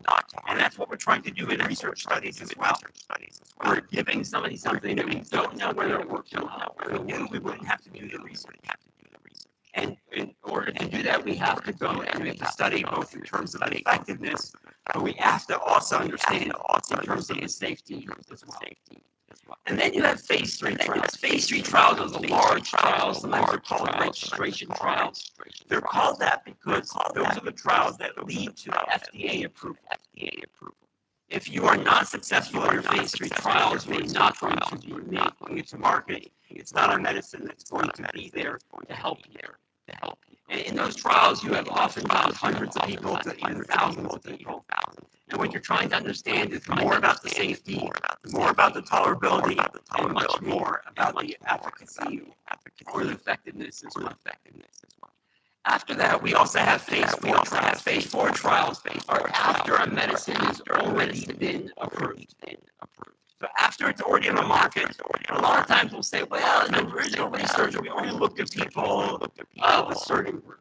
We didn't look at different groups. And so let's do phase 4 trials. Let's look in the real world, not just people with strict criteria, like who can be in a research study or who can be, or let's go and study in other people. And so the idea of these phase 4 trials are after a medicine's already there. There are still some questions. And in those questions, we're going to answer them with the phase 4 clinical trial. Now, there's also going to be observational studies. Not every trial that we do, not every research that we do with human beings has to be an interventional trial. We're not necessarily giving you something. And so an observational trial means that we're going to actually go in an observational study and observe something, and observe what happens in the course of the diagnosis. And oftentimes we call those natural history studies, where we want to understand more about the natural history, even without intervention or with intervention. But what can we understand about the diagnosis itself? And then there's also going to be obviously device trials. I oftentimes like to call this decade the decade really of devices. But if you look at nowadays, it used to be we had very few things that would help people besides medicine. Now physicians have a lot of other ways besides things like deep brain stimulation, which is a neurosurgical procedure that has changed the lives of a lot of people with Parkinson's disease. We also have just things that help people day to day. We have more devices that help with vibration, that help with strengthening, that help with the reaching for things, that help with tying a shoelace, and that help with all these different kinds of things. So there's some common concerns that I want us to go through. There's some common concerns and misconceptions that happen in terms of clinical trials. The first question a lot of people will say, will I get a placebo? Well, first, I said that before we talk about words, we should explain what they mean. So if we think about what a placebo is, oftentimes those are called sugar pills. They don't actually have sugar. The idea is that they're a medicine that looks exactly like the medicine you're going to be getting in real life, but it doesn't have the active ingredient. And the idea is we want to see is a person benefiting because they think they're in a trial and they think they're getting the right medicine, or they really having. And a lot of times you may hear that referred to as placebo effect. The placebo effect is a very real effect, especially real effect in people with Parkinson's disease, because of how important dopamine is actually in our reward setting, and for us believing that something's going to help us. And so the Food and Drug Administration is even stricter with Parkinson's disease in terms of making sure that we have placebo-controlled trials so that we understand what's going on. Now, depending on the trial, there may be different chances that you get a placebo. It may be that if 1-to-1, meaning that you have an equal chance of 50-50 of getting the real drug or not getting the real drug. Or it may be 2-to-1 or 3-to-1 where you're more likely to get the real medicine. And those are some of the important things to find out. You also may be in a trial that does not involve a placebo, but actually it has what we call an active comparator. It compares one treatment with other treatments that we already have around us. And so when we're thinking about this, one of the questions you need to think about is what are the different percentages and what is your threshold? Are you okay with being part of a clinical trial where you have a 50% chance of not being on real medicine, you may be on nothing at all? Or would you only do that if you have a 2-to-1 or a 3-to-1 chance? And that's going to be different for everybody. Just like human beings are different about risk in general, human beings are different in terms of their risk in terms of medicine as well. That's why a lot of times you see commercials on television and you hear these commercials, they start listing a million things that can go wrong and death that can happen. Meanwhile, the people are smiling and walking on the beach. And you wonder who would take that medication. Well, just like there's you might say, well, I would never take that kind of medicine. But somebody else would say, I will take it. Just like there's one person who like skydives, there's other people who say, I would never do something. Just like there's some people who gamble, and other people who say, I never would do something. That's one of the joys actually of clinical medicine, is understanding how different people are different. And we have to take really a personalized approach to understanding different people's risk tolerance. Now, risk is something very important for you to understand, and that's very important for you to find out for this specific clinical trial that you're in. And this is something that after you get involved in a clinical trial, first, they do something called an informed consent process. And it really shouldn't just be a 1-minute thing. It should really be a process where you get to read through, understand more about the research study, ask questions of your loved ones, ask questions of your care partner or caregiver, ask questions of your treating neurologist, your other physicians, your other family members, or friends, or of your support. And the idea is that you can make an informed decision about whether you want to be involved in something or not. They also should talk to you about what the potential risks are. What are the risks of this study medication versus another study medication? And so they'll go through with you all the things that we understand to this point. Obviously, we don't understand everything. Firstly, we never understand everything. But we don't understand everything about a treatment, everything about why we're studying. We're studying it because we're trying to understand more about it. Will it cost you anything? And the answer should almost always, 99% of the time in research trials, the answer should be no. If you hear about research where they're charging you, it's something that should raise a red flag. It is possible, but it's very, very rare. Remember that when you're doing research trials, especially if you're involved in research involved with pharmaceutical companies or with other kind of backers, that sponsor is getting a financial gain in the end if that medication comes to market. So it's definitely not something where they're asking people to volunteer and not get reimbursed for their time. And they certainly shouldn't be something where people are actually paying on their own. So it's usually the answer is no. But it may be that they actually get a stipend or a small amount and can't give too much, because then it's seen as coercion. That we're just trying to give you money so that you get involved in research. And that also is not. Remember, we have a lot of rules about clinical research in the United States and around the world. Many of those rules actually came from two places. One of the places that came is from Nuremberg. So from the experience during World War II with the Nazis and the experimentation they did on human beings without their consent, without their permission. Another place where we get a lot of our rules from are actually what I call the unfortunate, almost Nazi-like crimes of the United States that we took our military, and we took the Tuskegee Airmen. These are people who volunteered to serve in our military. And we took the African American service members, and we did not tell them that we had a medication called penicillin to treat their potential syphilis. And so what we did instead is we went ahead and we exposed them to the disease without giving them treatment. Because of that, it's almost like the Nuremberg experiment of the United States. We have a lot of the rules that we have currently in terms of research. So when we have examples of ongoing research, when you're talking to your neurologist, don't just talk to them about the questions you have. For sure, before you go to an office visit, write down several things. And while you're in the visit, write down a lot of write down what your questions are. Write down what your medication list is. Write down what your other treatments are. And you want to make sure, even before the doctor gets to all of their questions, that you get to all the questions that you have. You want to make sure that it's your office visit. But you also want to talk to them about what's new and exciting in research. Some research is more exciting than other research. Some research is just making small tweaks, while other research is more groundbreaking. So I just wanted to highlight for you some of the examples of ongoing research that are going on. Now, there are lots of different ways of delivering dopamine, including oral medications, including sustained release, so less times per day, oral medications.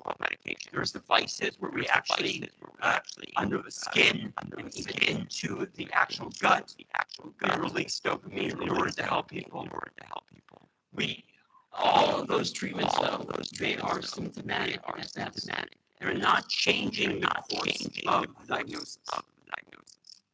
Now, there are other trials that are going on now looking at trying to affect abnormal proteins that we see in Parkinson's disease.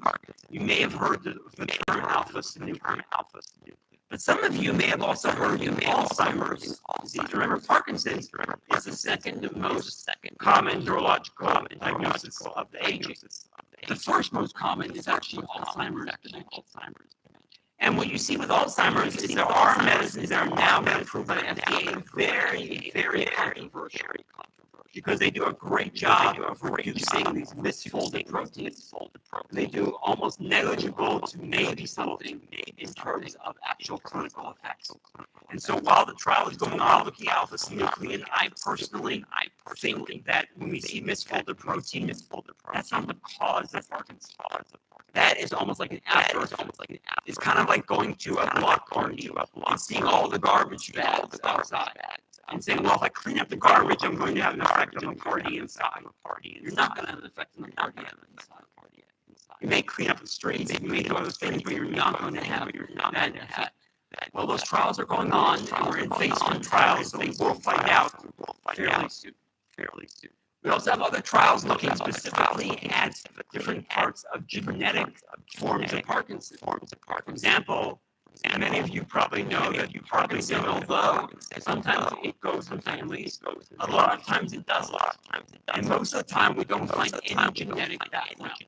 Between 5 and 15% of people, we find some known genetic background or predisposition to Parkinson's disease. Now, we will get better in terms of that. But that's also because Parkinson's disease is two things.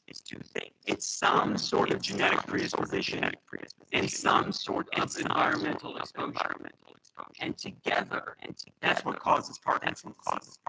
Michael J. Fox, arguably America's sweetheart, probably the best spokesperson for any diagnosis at all, whether neurological or non-neurological. Who doesn't love Back to the Future? Who doesn't love Michael J. Fox? He's done amazing things with the Fox Foundation. And he said that what happens in Parkinson's is that genetics loads the gun, and environment pulls the trigger. If we fully understood the genetics or the environment, we would be going to Sweden and winning the Nobel Prize. So that's something we're actively trying to understand even better. Then you might hear about stem cells. Stem cells we used to think were actually cells that could become any other kind of cells. And remember, when we all first started, we started our one sperm and one egg, and they become all the different kinds of cells that we have in our body. It turns out that it doesn't look like stem cells really replace the damaged cells or the cells that are missing. But it might create an environment that makes the new cells more able, the older cells more able to function better than they did in the past. And so we're seeing exciting stem cell research, including at Gateway. We have an investigational new drug application from the FDA, from the Food and Drug Administration, to study a certain type of stem cell that will be starting next year in Orlando. And then we'll be doing that as a bigger trial internationally as well. We have other stem cell trials, including trials that are going on at the University of Texas in Houston. And you also have stem cell trials that are actually going and delivering the stem cells into the brain itself. Now that, of course, involves a surgical procedure or at least a spinal tap. That's very different than what we're trying to do, which is just deliver it through the brain or intravenous. So how do you find a clinical trial? And that's what I want to spend some time on here, is giving you practical knowledge. Unfortunately, my sister-in-law, she's 45 years old. She passed away just several months ago from colon cancer. And I've got to tell you, I felt helpless. And I couldn't imagine even not being a physician how helpless I would have felt. I went and I read 2,500 trials that are going on throughout the United States to try to find her a research study for something that I tried to help her. And it's very difficult to go ahead and do that. And so what I thought would be useful is for those of you who are interested in research, how do you actually go and find out about it? And one thing you can do is talk to your neurologist. And one of the things I learned is that although the way I was trained is that we talk to people about everything that's available, also things that we don't have ourselves that come on in the rest of the world or in the rest of the country. But oftentimes, people will only use tools that they have in their armamentarium. It's like when you go to a plumber, they're going to do plumbing. When you go to a carpenter, they're going to do carpentry. When you go to a medical doctor, they're going to offer you medicine. And so oftentimes they may offer only the research that they know about themselves, that they either have locally or that they've heard about locally. So there's another resource. It's called clinicaltrials.gov. It's a website that is sponsored and housed by the United States government. All research trials in the United States and actually around the world involve human beings go and they register the trial there. And so it's something that you can easily go and search for if you understand how it's structured. So this is what the website looks like. So when you go to the website, what you're going to see is you can type in what the diagnosis is. You can even type in what the intervention is. If you happen to know the study number, you can type that in as well. For example, here, what we saw is we can type in things like Parkinson's disease, and then we can type in our zip code and say, well, what do we have that's close by to where we are?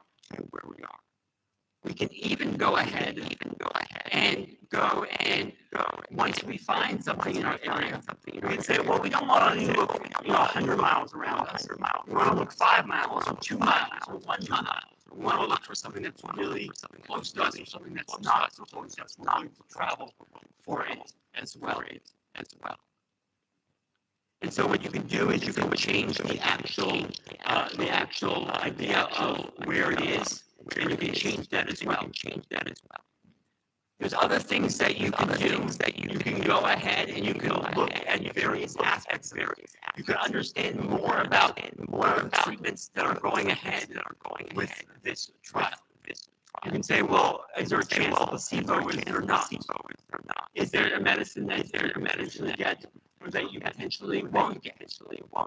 Who can be involved? What ages can be involved in this trial?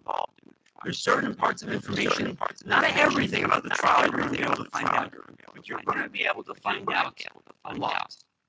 And when you find that out, you're going to better be able to be more knowledgeable, be better equipped when you're having a conversation with your physician in terms of what trials might be available for you. So here what I did, for example, is just to give you an example, is a trial that we're doing, at Gateway Institute for Brain Research.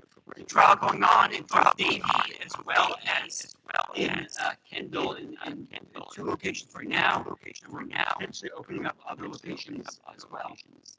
And this is a trial that, as opposed to, I said that our mission at Gateway is to cure the disease. There is one specific diagnosis that I think is more important than others for us to focus on. And that's the cognitive, or the thinking problems that go on in Parkinson's disease. And so we're actually looking at a trial that involves a treatment that is both a nutraceutical as well as a medication. So it involves both insulin as well as glutathione intranasally. And the idea is to see whether it helps people. But it does other things as well. We're going to try to understand more about the diagnosis. We're going to try to understand more about the treatment, and other things that we're going to try to find out at the same time.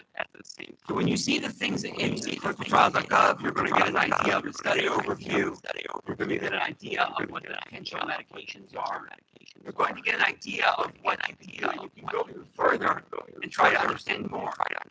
One thing that you may be interested in is what parts of the world or what parts of the country are they available.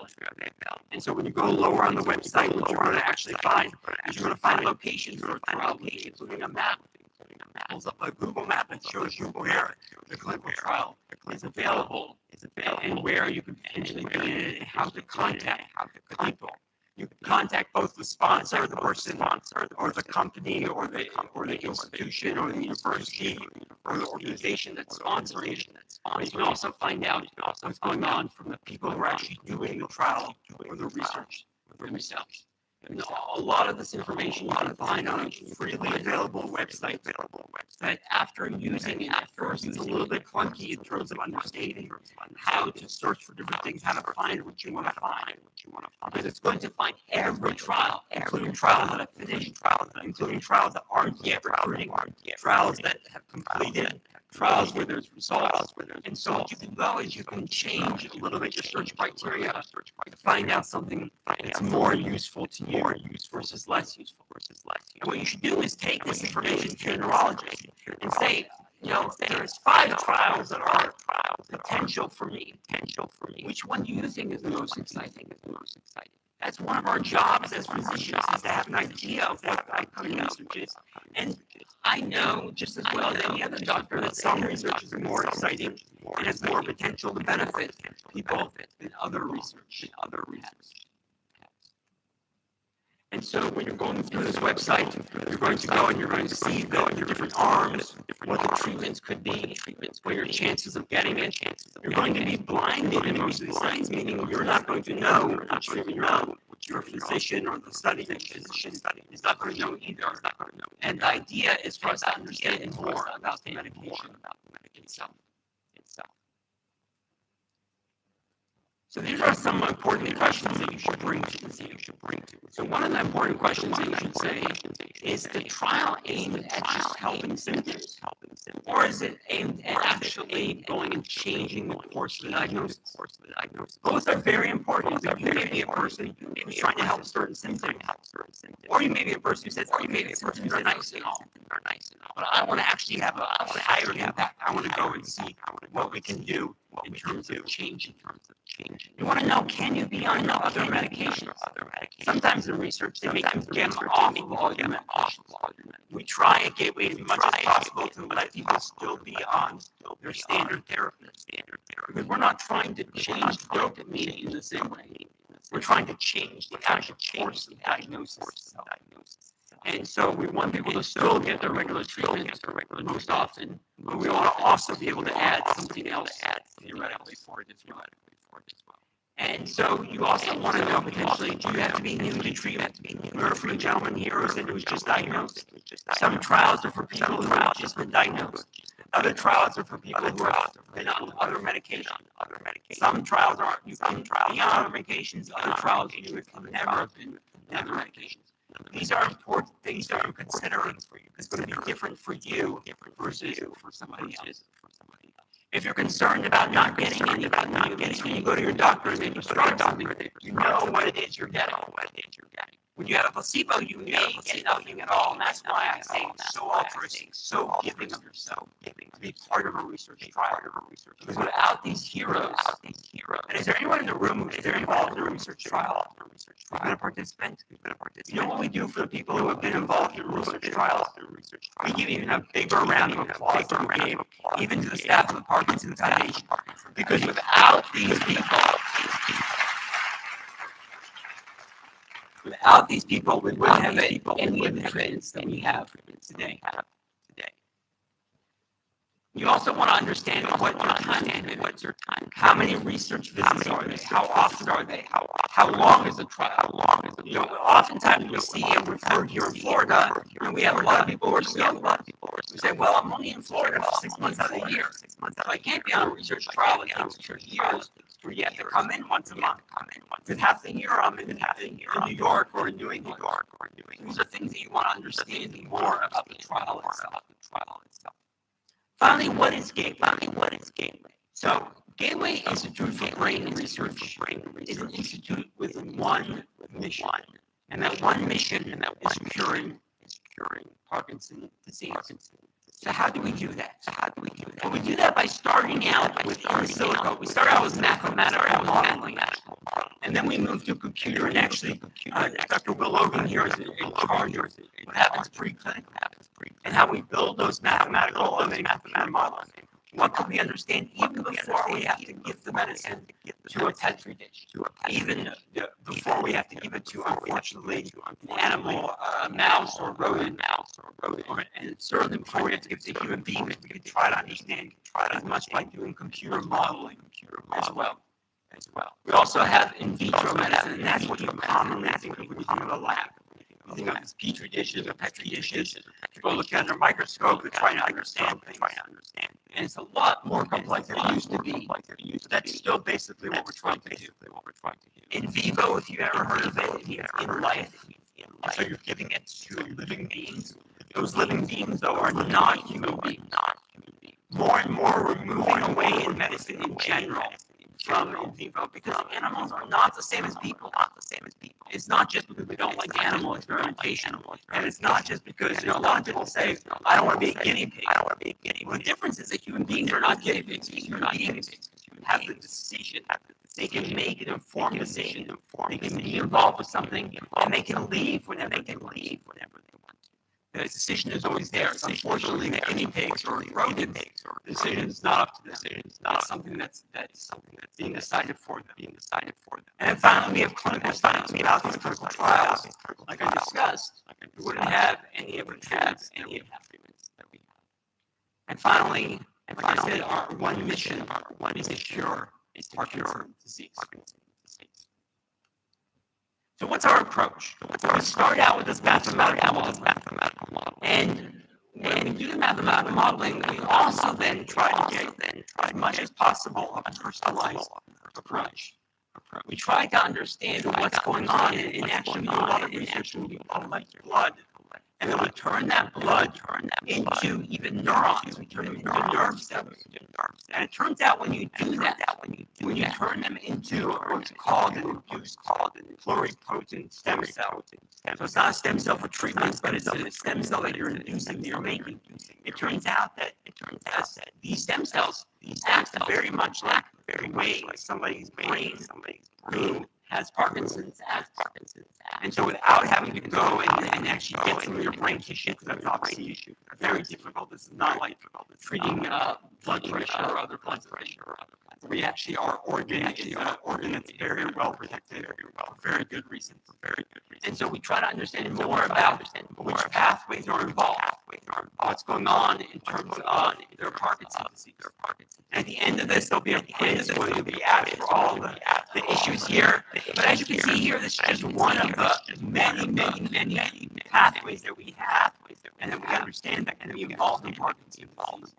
And we try to understand and we try to sit along with that individual and what can they do to change it. Now, obviously, we know that medicine is not going to be able to be personalized for everyone all the time.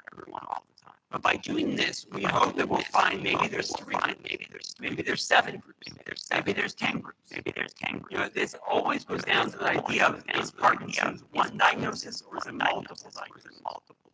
Everyone's Parkinson is different. Does that mean that the Parkinson's disease is different or just how they manifest? That's one of the things that we're trying to understand more about. So how do you learn more about us? You can learn more about us by going to our website, GIFBR.com. So Gateway Institute for Brain Research. And actually, if you go and you go to a specific part, /state/affected, then you can actually find is that you can register and you can learn more information. I send out a regular kind of update in terms of research that's going on with us at Gateway, but also research that's going on around the world as well. And there are 2 parts of this that are actually required. We would love if you give more information, we can understand more about people's Parkinson's, or if they are Parkinson's, what diagnosis they have. But the parts that are going to be required, obviously, to fill out your name, and to fill out at least one form of content. And that way we can keep you updated in terms of what's going on. And it's something that, of course, you can unsubscribe to. It's something that you can change to it. So what can we do in the meantime? While we're trying to understand Parkinson's, while we're trying to cure, what can we all do in the meantime? And it's very simple. More and more studies show that the number one thing we have to change the course of Parkinson's disease is exercise. That's why you've seen so much of the stretching. Exercise is the best drug that we have to change the course. Doesn't mean you shouldn't be under other medicine, but to actually change what we hope to do even better than that. And really be able to change the course of the diagnosis. And so finally, I'd like to open up to any questions you may have. Here's some of my contact information. You can find us by emailing. You can go to the websites. I've been a neurologist in Florida for about 2 decades now. I make a lot of videos that have to do with time with diagnoses. You can find a lot of those videos just by searching my name on Google or on YouTube, or you can actually just go to @Cancer Neurology on most social media sites to be able to see some of those videos and to be able to see some of the other explanation. I'd like to thank you guys so much for your attention. Thank you, Dr. Cantor. I really appreciate that. We're just going to open it up to a few questions. So when you say exercise, is there a specific type of exercise that's more efficient, more effective? The question was, when I say exercise, is there a specific type of exercise? It's sort of like when doctors say, diet and exercise, and then we try to get specific. We're like, well, it just means a healthy diet. It just means anti-inflammatory diet. In terms of exercise, there are studies that look at aerobic exercise, and they'll look at high-intensity aerobic exercise, and they'll look at non-aerobic exercise. It turns out we don't fully understand yet which exercise, but we do know that movement is not just important, it's not just because it keeps you from getting tight and from getting more stable, but it also can help you. So I would say a mixture of a little bit of weight training, a little bit of aerobic exercise. This is why Rocksteady program throughout the United States has been so successful. It's been so successful because in boxing you have multiple parts of training. You have hand-eye coordination. I'm a neurologist, so please don't actually box and hit your head or have someone else punch your head. But in terms of other things, you're going to do aerobic exercises, you're going to do other kinds of exercises. So we don't understand the full dose that we need. We don't understand exactly which exercise is better than other exercise. We do know that exercise is better than non-exercise. Next question. Have you heard of a drug that's supposedly in stage 3 trials or has completed stage 3 trials called, I can pronounce it, I can't spell it,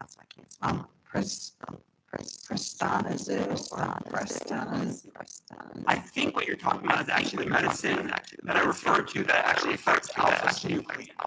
And so the idea is that in medicine, a lot of the medicines that you see nowadays are what we call monoclonal antibodies. Monoclonal antibody is just a fancy word for saying mono means one, clonal means they're all the same, and antibody is one thing that sticks to another. And so a lot of the treatments we have nowadays in medicine, you see a lot of these on commercials on television, a lot of diagnoses affect one specific part of the body. And in this case, what's happening is you're trying to aim it, this monoclonal antibody, you're trying to aim it at these abnormal proteins. And then the question is, if you by reducing the abnormal proteins, can you have a benefit and actually go ahead and fix Parkinson's cells? I'm hopeful, but I'm a little bit hesitant. There are those of us who have more belief than others in terms of how much protein will have an effect. Personally, when I look at proteins have an effect. When they're abnormally folded, it's not that they have a negative effect, they have no effect. So even getting rid of them, cleans up things a little bit. But I'm not as hopeful as obviously the pharmaceutical companies that developed it or some other people. I'm not that helpful. I'd love to be surprised. I'm not that hopeful that medication will actually end up being able to help a lot.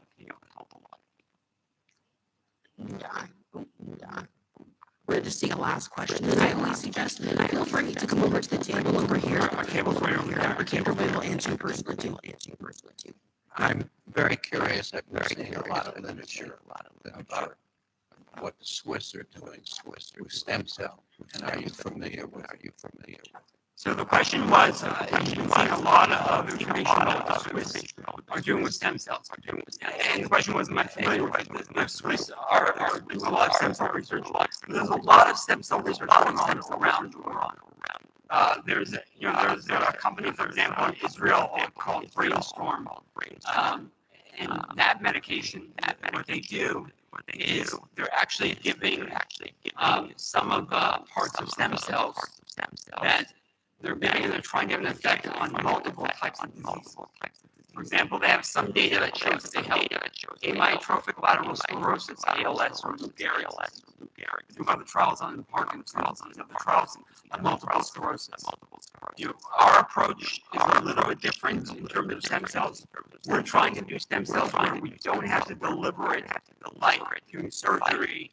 We don't have to deliver it like in a spinal tap. I'm a neurologist. I know people do not enjoy lumbar punctures or spinal taps. And the question is there something you can do to make those stem cells want to become brain cells so that they're less likely to become liver cells or gut cells? So you can get it into the bloodstream and they can actually go to the brain itself. Well, I thank you so much. I'm more than happy to take any questions on our table. Thank you for having me. Thank you, Dr. Cantor. We appreciate that. No problem.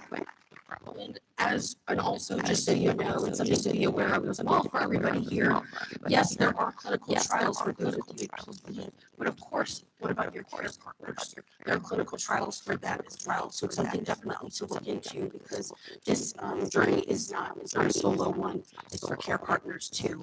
So take yourself into consideration. I was a part of an amazing care partner study, and I was so proud to be part of it because I was able to offer my experience.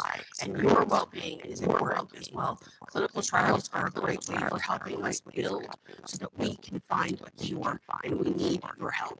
On that note, I'd like to say that feel free. The resource tables are now back open, and you are welcome to go and get your lunch, coffee, and restroom so you know we're in the back and out to the side. And most importantly, 1 o'clock, that passport. If you've got all your tables, make sure you turn it in. We are offering a gift card to Starbucks who doesn't love coffee, but more importantly, it's just a great way to continue to get engaged. So thank you again. Please enjoy your lunch, and we'll be back here shortly. Make sure to visit those tables.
Never will.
everybody is enjoying their lunch, please feel free to visit the resource table. The restroom is in the back or off here to my right on the side, and coffee and water is available in the back. Just so you know, there are 2 opportunities for you to win our chance drawing if you fill out your resource order form, and as well as our survey, more importantly, the passport. Make sure you're visiting our sponsored tables, ask them any questions, and enjoy your lunch. We'll be starting back shortly.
All right. Well, thank you, everybody. I hope you're enjoying your lunch. And we are going to get started with our next speaker.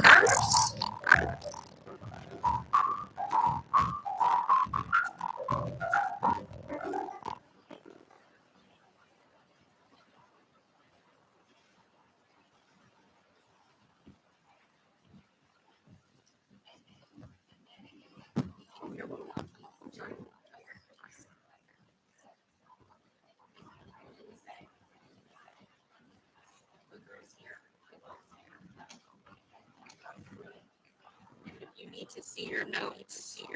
Which I don't think you had any. I don't think you had any under here. So there it is. You want to change the screen here. This is second way. Yeah, it's either way.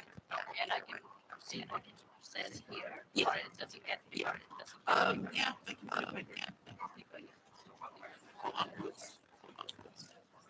Do I have to introduce myself? I was going to introduce you.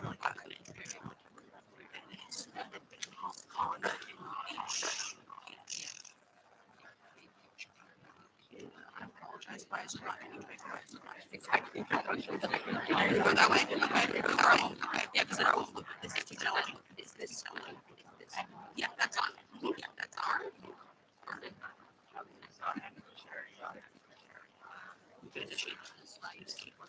Yeah, we can, or we can edit them again. That'd be perfect. All right. All right. Well, as you're finding your way back to your seat, we're going to get started with our last presentation of the afternoon. I hope you're enjoying your lunch.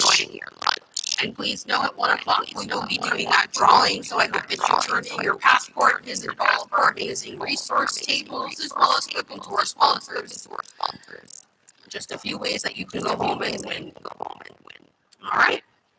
Well, now I'd like to introduce Dr. Khan, neurologist and movement disorders specialist with the Neuroscience Institute at the Cleveland Clinic, Weston Hospital. Thank you, Dr. Khan.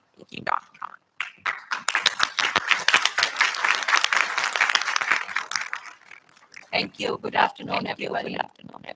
I arrived slightly late. I had patients this morning, but I saw the agenda earlier. You guys have had excellent talks by Dr. Cantor and Dr. Moore earlier, touching base on non-motor symptoms and research in Parkinson's.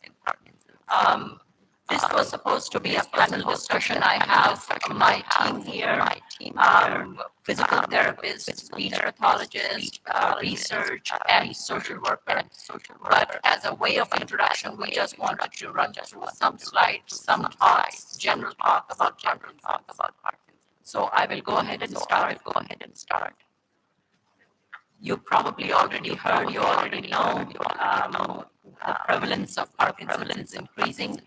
The top box is Parkinson's, and the bottom box is three diagnoses together: multiple sclerosis, muscular dystrophy, and Lou Gehrig's disease. So it's quite common, and the prevalence is supposed to increase to 1.2 million by 2030. Actually, supposed to double by 2040 from the current prevalence that we have. What exactly happens in Parkinson's? Certain dopaminergic neurons degenerate. Dopamine as a chemical, as a neurochemical, this is the most simplistic form of explanation, by the way. Dopamine is diminished, which is responsible for the motor coordination in normal people, and this is released from the dopaminergic neurons. Several neuron systems are affected, but this is the most simplistic way of explaining it. The symptoms can be categorized in three different categories: motor symptoms, non-motor symptoms, and cognitive symptoms. Non-motor symptoms you heard extensively this morning, so we will skip that. Motor symptoms can include your walking, the fine motor coordination, even swallowing, balance. And the cognitive symptoms are memory, focusing, slow thought processing, etc. When to start the medication is always a shared decision making. Because as you know, we really don't have a lot of medications to slow down the progression of the condition. So far, you must have heard a lot during the research presentation that in the coming years, the hope is very high, where we can have a medication to slow down the progression. So all the medications that we have at this time for all the symptoms are for symptom control only. So that's why it's a shared decision making with patients. If you are diagnosed and you don't start the medication because your symptoms are not that bad, you're not really doing any harm to yourself. And then, of course, as disease progresses, other issues come, motor fluctuation start happening. Sometimes, you get good response and then wearing off, then medication-induced dyskinesias, etc. There's a whole slew of oral medications which have been approved over the years. We still go by the highest one, which is the cinnamon, which is the carbidopa because it's easily covered by insurances. It's effective. We know that. But there are many more medications which have been approved. Some are not even in the list here. And then not just the oral medications, we have other medication routes that have been approved. One is Onapgo sub-Q pump, which is Napomin.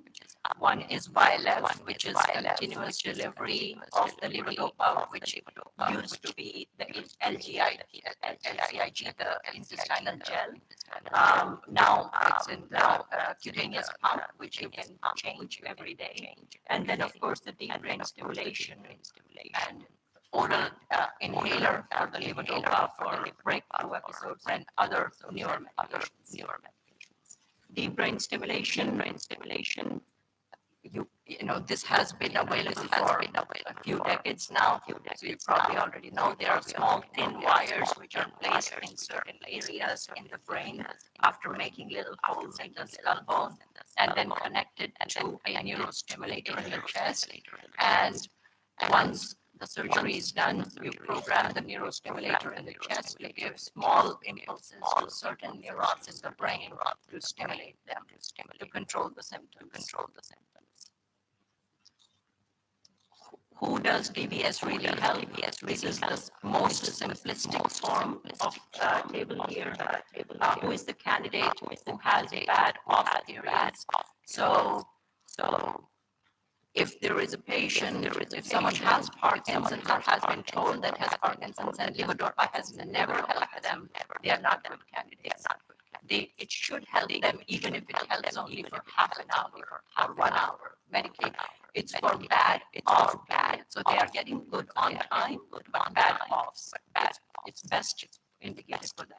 Dyskinesia is poorly controlled by medications. They're very good candidates, and medication refractory tremors. So tremors, as many of the treating physicians as well as patients know, we can keep increasing the medication, but sometimes tremors are very refractory. Who is not a candidate, serious memory issues, having hallucinations, severe depression, and balance issues, even in the on. So those people are not good candidates. So a lot of cognitive symptoms, if they're having a lot of cognitive symptoms, which may have been covered in the non-motor symptoms this morning, they're not very good. You have to be more seriously, look at all the symptoms they're having. Okay, this takes us to our research. Laura. This is the green. That's one if you want to change. Microphone is. Thank you, Dr. Khan. My name is Laura Duarte, and I'm a research coordinator with Cleveland Clinic.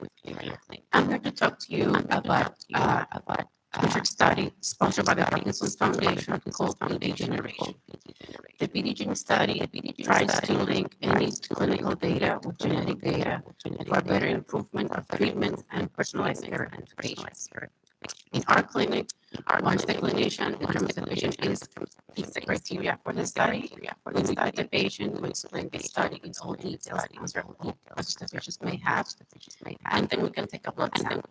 This blood sample will be sent to genetic testing in about 4 to 6 weeks. Once the results become available, a patient will be with Dr. Khan to disclose those results, and here we can refer the patient to a counselor for future genetic counseling. Sometimes patients patients need more time, like Dr. Counter mentioned before, in that case, we can also offer the study remotely. We can send the consent form electronically. We can also send the patients the sample kit home for them to take the blood sample, which is very easy to do. Now I'm gonna relate the microphone to Jackie, who's going to talk about social worker activities. Thank you. My name is Jacqueline Bryan, and I'm a social worker for neurology and neurology clinic. As a social worker, I advocate for patients, provide assistance and resources to them. As a social worker in neurology, we serve as a team to have to find the underlying cause of the neurological disease and the symptoms, and work with them in hand with the doctors. So what I actually do is I assess patients to determine the level of care. I create and implement a treatment plan for them. Secure and refer needed resource sources in the community. Evaluate and monitor the improvement as determined, and serve as a client advocate. And I also do social psychosocial assessment. So we have a variety of resources in the community, but one of the big ones is like we find that there's a need for caregivers. Caregivers assistant. So I work closely with the area agency on aging. They provide free caregivers in the home through the Medicaid waiver. If not, there's also another program in the community where it is done by income, which would be like maybe 3%. So that is like the biggest of all. But also I provide any kind of families are overwhelmed. Sometimes they just want to talk and have a chat and help them through the disease process. So that's basically how I assist the team here at Cleveland Clinic. I'm going to pass it on to Sherry. Good afternoon, everyone. My name is Sherry Gordon. I'm a physical therapist at Physical Clinic. We're located at the Parkinsons Sept, which is our neurological center. So for physical therapy, like Dr. Cantor said, exercise is the best thing you can do right now. So that's a great question for your physical therapist. What exercises should you be doing? What research is showing? At Cleveland Clinic, we offer the LSNT program, which is a very intense exercise program created specifically for Parkinson's. And in that regard, we're looking at amplitude movements when we talk about exercise. We do offer one-to-one individualized treatment, and we help patients to educate them on different resources that are available, community options, especially after discharge. I always refer people to try to do rock steady boxing, like what you guys did today, and like medical devices that adjunct for therapy. We also have occupational therapy, and we assist you with activities of daily living, and they offer driving simulations and assessments. So we'll be here to answer any questions regarding that. And then I'm going to ask it to Shoshana. Good afternoon, everyone. My name is Shoshana Bielek. I am one of the speech language pathologists at Cleveland Clinic.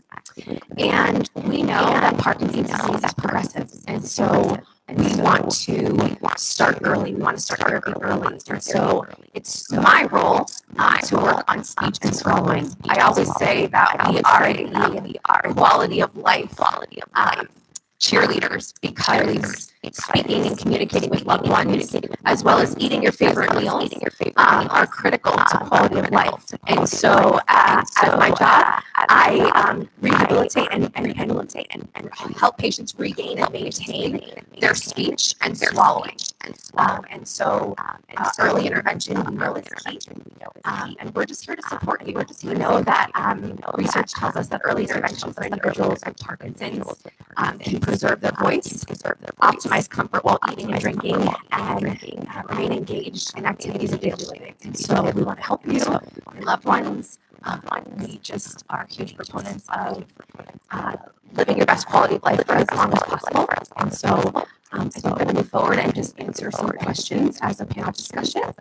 So we will open the floor to any questions that you might have for any and all of us.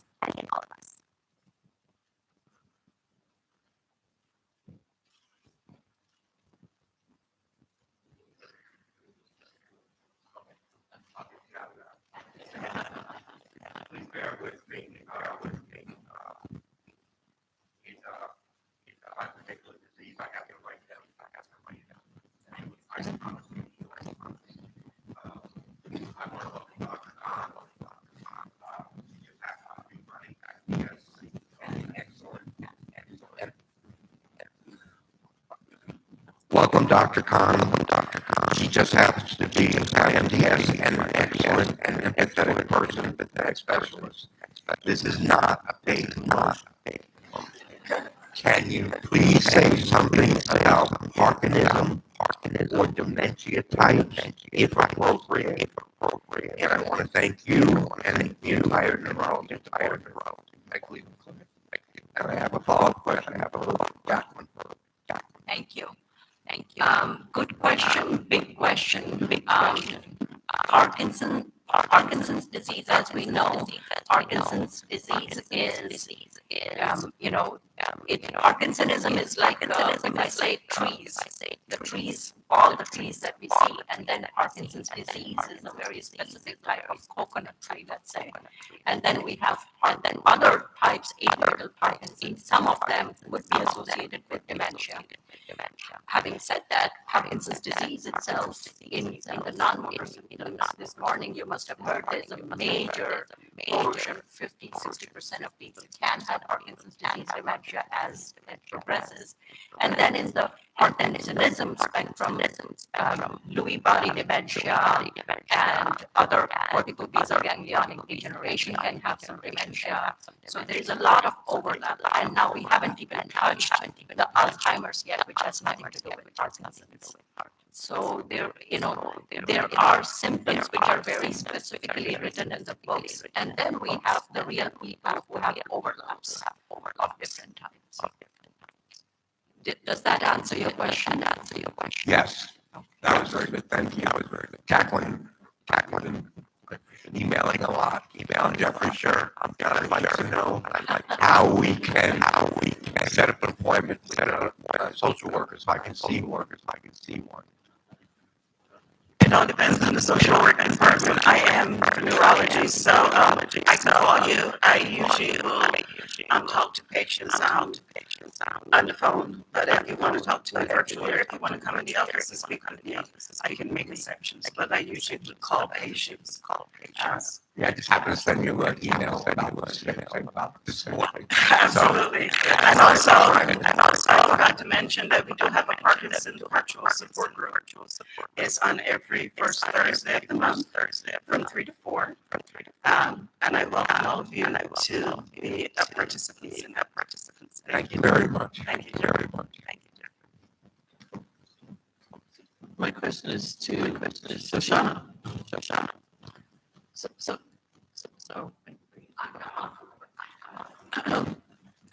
So like what you said about early detection. My husband who's been diagnosed, I don't know, 2.5, 3 years ago, but I'm pretty sure he's had Parkinson's way before all the pieces were put together. Doing great, but I've noticed a softening of speech and hollow speech and louder, and coughing. My question to you is, we contacted the speech therapist who said that they wouldn't see him until he had a swallow test. Is that necessary first? So there's a lot of confusion in that. So the gold standard for swallowing is an instrumental swallow study. So at Cleveland Clinic, myself and Dr. Khan work very closely together to obtain baseline swallow studies on patients with Parkinson's when they're initially diagnosed, because it's in those studies that we can detect progression of the disease as we see each patient day. So you could come to the clinic and get a clinical bedside swallow evaluation, and that's where I would give you food and liquids at the what we call the bedside or in the clinic. But then if I'm noticing coughing and choking, and I'm noticing, a wet gurgly vocal quality, or a lot of patients report global sensation where food and liquids are mostly solids are getting stuck in the throat, or they feel like things are getting stuck, then we would move forward to the instrumental swallow study. So the best practice and gold standard is a swallow study first, because that will tell us how to guide our treatment. Do you do it? We do them, yeah. So I am in both in Weston and in Coral Springs, our Coral Springs location. You did mention the soft vocal quality, which is hypophonia, and we do have a very robust program called Speak Out. Has anybody been involved in Speak Out? Yes, let me hear you with your big and tiny voices. Yes. Okay, right. So to speak with intent. The purpose of that program is to use your voice to the maximum capacity without strain. And so, working with a speech pathologist, I do lead that program at Cleveland Clinic. And so, we have flyers, we have cards, we have information at our booth. So please feel free to make sure you grab flyers at the Cleveland Clinic booth. Grab flyers. It has all our contact information. Business cards are there for that program specifically. If you have direct questions about swallow studies and how to get that scheduled, I could absolutely. Good question there. Hi, this question is for Shari. Hi, I have a question regarding the LSVT program. Is it covered by insurance, and what do you see as far as the benefits? Is it better than doing regular PT and OT? Okay, so typically it is covered under your insurance. Just if you went to physical therapy, I haven't had any issues with anyone being covered for it. So it LSVT big exercise program, physical therapy.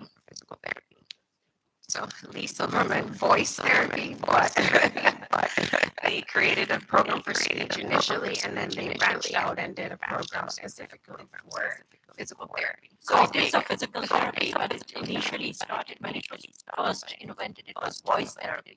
But then the same people did the PT part of it, and it's really good. It really helps. LSVT big. Yeah, no worries. Good question. So regarding if it's better than traditional therapy, I typically do see better results because we're being very intense with the exercises that we're providing. And we're focusing again on large amplitude movements because we're trying to override the smaller movements that come along with Parkinson's. And it's again with the intensity that's involved, I do see better results than someone just coming in with doing traditional bounce exercises. We do definitely incorporate strengthening and things like that as well. But to answer your question, yes, I see better results. I get better functional outcome measures with that. Actually, Dr. Khan, I had a question for you. It's more of a care partner question. Their loved one is experiencing Parkinson's and dementia. Is there any way that they can make sure that they're covering all their points and making sure their loved one is well taken care of? And how can they go about having more with your system that you have in your team? So that's really hands full. Parkinson's disease and dementia, that can lead us into not just memory issues, but a lot of behavioral issues, not just hallucinations, but paranoia, psychosis. So, I mean, there are medications to deal with these symptoms. Some of the dementia medications, there are some mood medications, some psychosis medications, but it is difficult. It requires comprehensive treatment. Sometimes help from psychiatrists, psychologists, and definitely a movement disorder physician. And I guess to that point too, for speech, how do you know when it's a swallowing issue versus a cognition issue? And what would that be like? Yeah, great question. So dementia on its own holds some pretty significant swallowing patterns. Maybe reduced bolus acceptance or reduced ability to open their mouth, or holding of food in the mouth. But ultimately, the goal is that we work with patients and their caregivers to determine what the safest diet consistency is. One of the leading causes of death in the later stages of Parkinson's disease is aspiration pneumonia, and that is when food or liquid enters the lungs. And so our goal as speech pathologists is to prevent that at all costs.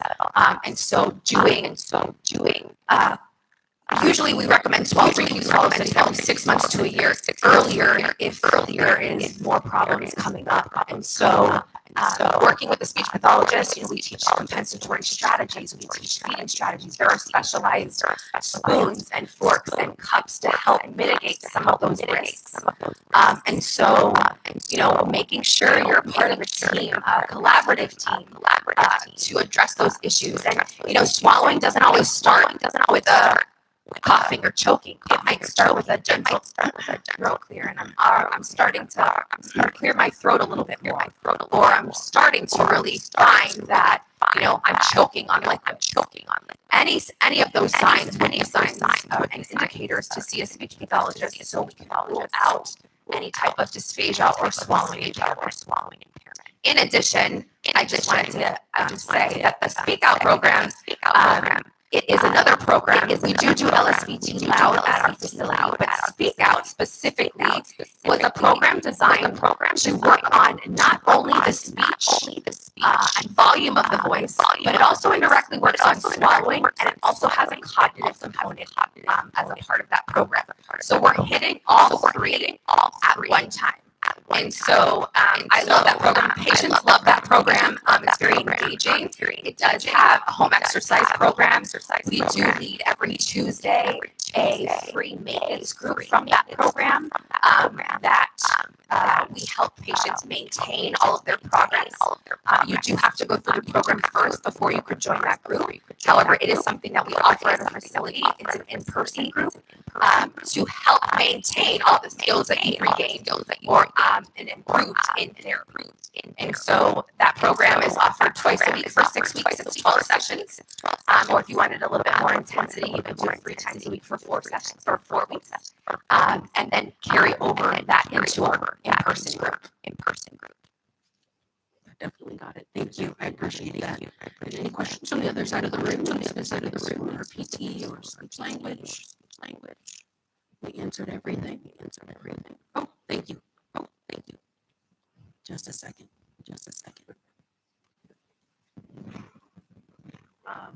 We started 5 years ago with your group, and because of insurance problems, we had to stop. Sherry was physical therapy. Thank you. Speech we went through, and everything was covered correctly. And from there we had to change insurance, and we ended up with Dr. Moore. I don't really have a question. I just want to say thanks for the care. Good to see you. Build for help. Don't be so good. That's a great comment there. As care partners, you're definitely not alone. What question? Sorry. I'm not used to that. Hi, can you talk a little bit about what occupational therapy is and how that's different from physical and speech therapy? I think we hear occupational therapy, but sometimes we don't understand what that means. Hi, okay, so our occupational therapist is not with us today, but occupational therapy typically focuses on activities of daily living, which means with Parkinson's, sometimes comes along tremors, and you have difficulty handwriting and buttoning and doing things around the house. So we definitely encourage our patients to see our occupational therapy. They work on fine motor skills, which means the smaller muscles in your fingers to help you override some of those tremors, give you strategies that work around some of the complications that you're having. Occupational therapy also usually will focus on a lot of upper body strength as well, whereas physical therapy will focus more on your balance, your lower body strength, and speech will focus on your voice. They also do driving simulations, like I was telling you, that if you're having concerns about like reaction time, when you're driving and hand-eye coordination, they can run you through. like a simulated driving assessment to see how quickly you react if someone starts to walk in front of you, your braking reactions, or things like that. So occupational therapy, like I said, everything, whole body, daily activities, memory, going to the bank, writing a check. That's what they're there for, and speech and PT will cover everything. Does that answer your question? Okay, no problem. Okay. Your question. Oh, sorry about that. Hi, my question's for the doctor. Now, when my husband and I went to the University of Florida in Gainesville, and they had him move his hands and do different things, and they pointed out that these things are typical Parkinson's disease. The problem is he's always been this way. We've been together for over 30 years. Nothing is different about him. His gait is the same. His hand movements are the same. Is that possible that maybe there was a long-term warning or something like this? His mother told me that he's always been this way, and that she thought he had a brain injury as a child. Did they do any confirmatory tests? We do have available, although we have been making clinical diagnoses over decades. But over the last 15 plus years, we have the SPECT scan available, that scan. And then over the last few years, we have the skin biopsy available to confirm the diagnosis. Yes, the Parkinson's can be present for several years before you can actually diagnose. Usually the non-motor symptoms like REM behavior disorder, thinking in your sleep, talking in your sleep can precede several years. Anosmia, which is lack of smell sensation, can precede several years. Sometimes motor symptoms can just linger and just never been diagnosed for a few years. But not all your life, most of your life, no. So confirmatory tests are available and they are very useful for times when you're not very sure. Where can I find the list of these tests? So one is called a SPECT or the DAT scan, and the other one is a skin biopsy. It's readily available in most centers. So if you go to UF or or PWN, I'm sure all three of us are all three of us. Thank you. Yes, thank you. Hi, I have 3 questions, one for the doctor, one for the speech therapist, and one for PT. Dr. Khan, one of the symptoms that my husband has developed in maybe the last 2 or 3 months is non-sustainable to me. I mean, you can put up with tremors, you can put up with bounds, which is the orthostatic hypotension. It is wicked, and you never know when it's going to come, and it's pretty scary. My question is, my doctor's cardiologist, in conjunction with the neurologist, put him on Midodrine, which appears to be working most of the time. Can you stay on that forever? Because this isn't going to go away. Yes, you can stay, and then the dosage can be adjusted. I don't know what milligram is he taking, but the dosage can be adjusted. There is a very specific medication also for Parkinson's, to be used in Parkinson's orthostatic hypotension called droxidopa. Droxidopa, DOPA, and that also can be titrated to a certain dosage. I'm sure if you're seeing a cardiologist and a neurologist, they have taken them off of all the blood pressure medications. Sometimes there is a fluctuation of blood pressure, and that's a very, very difficult situation.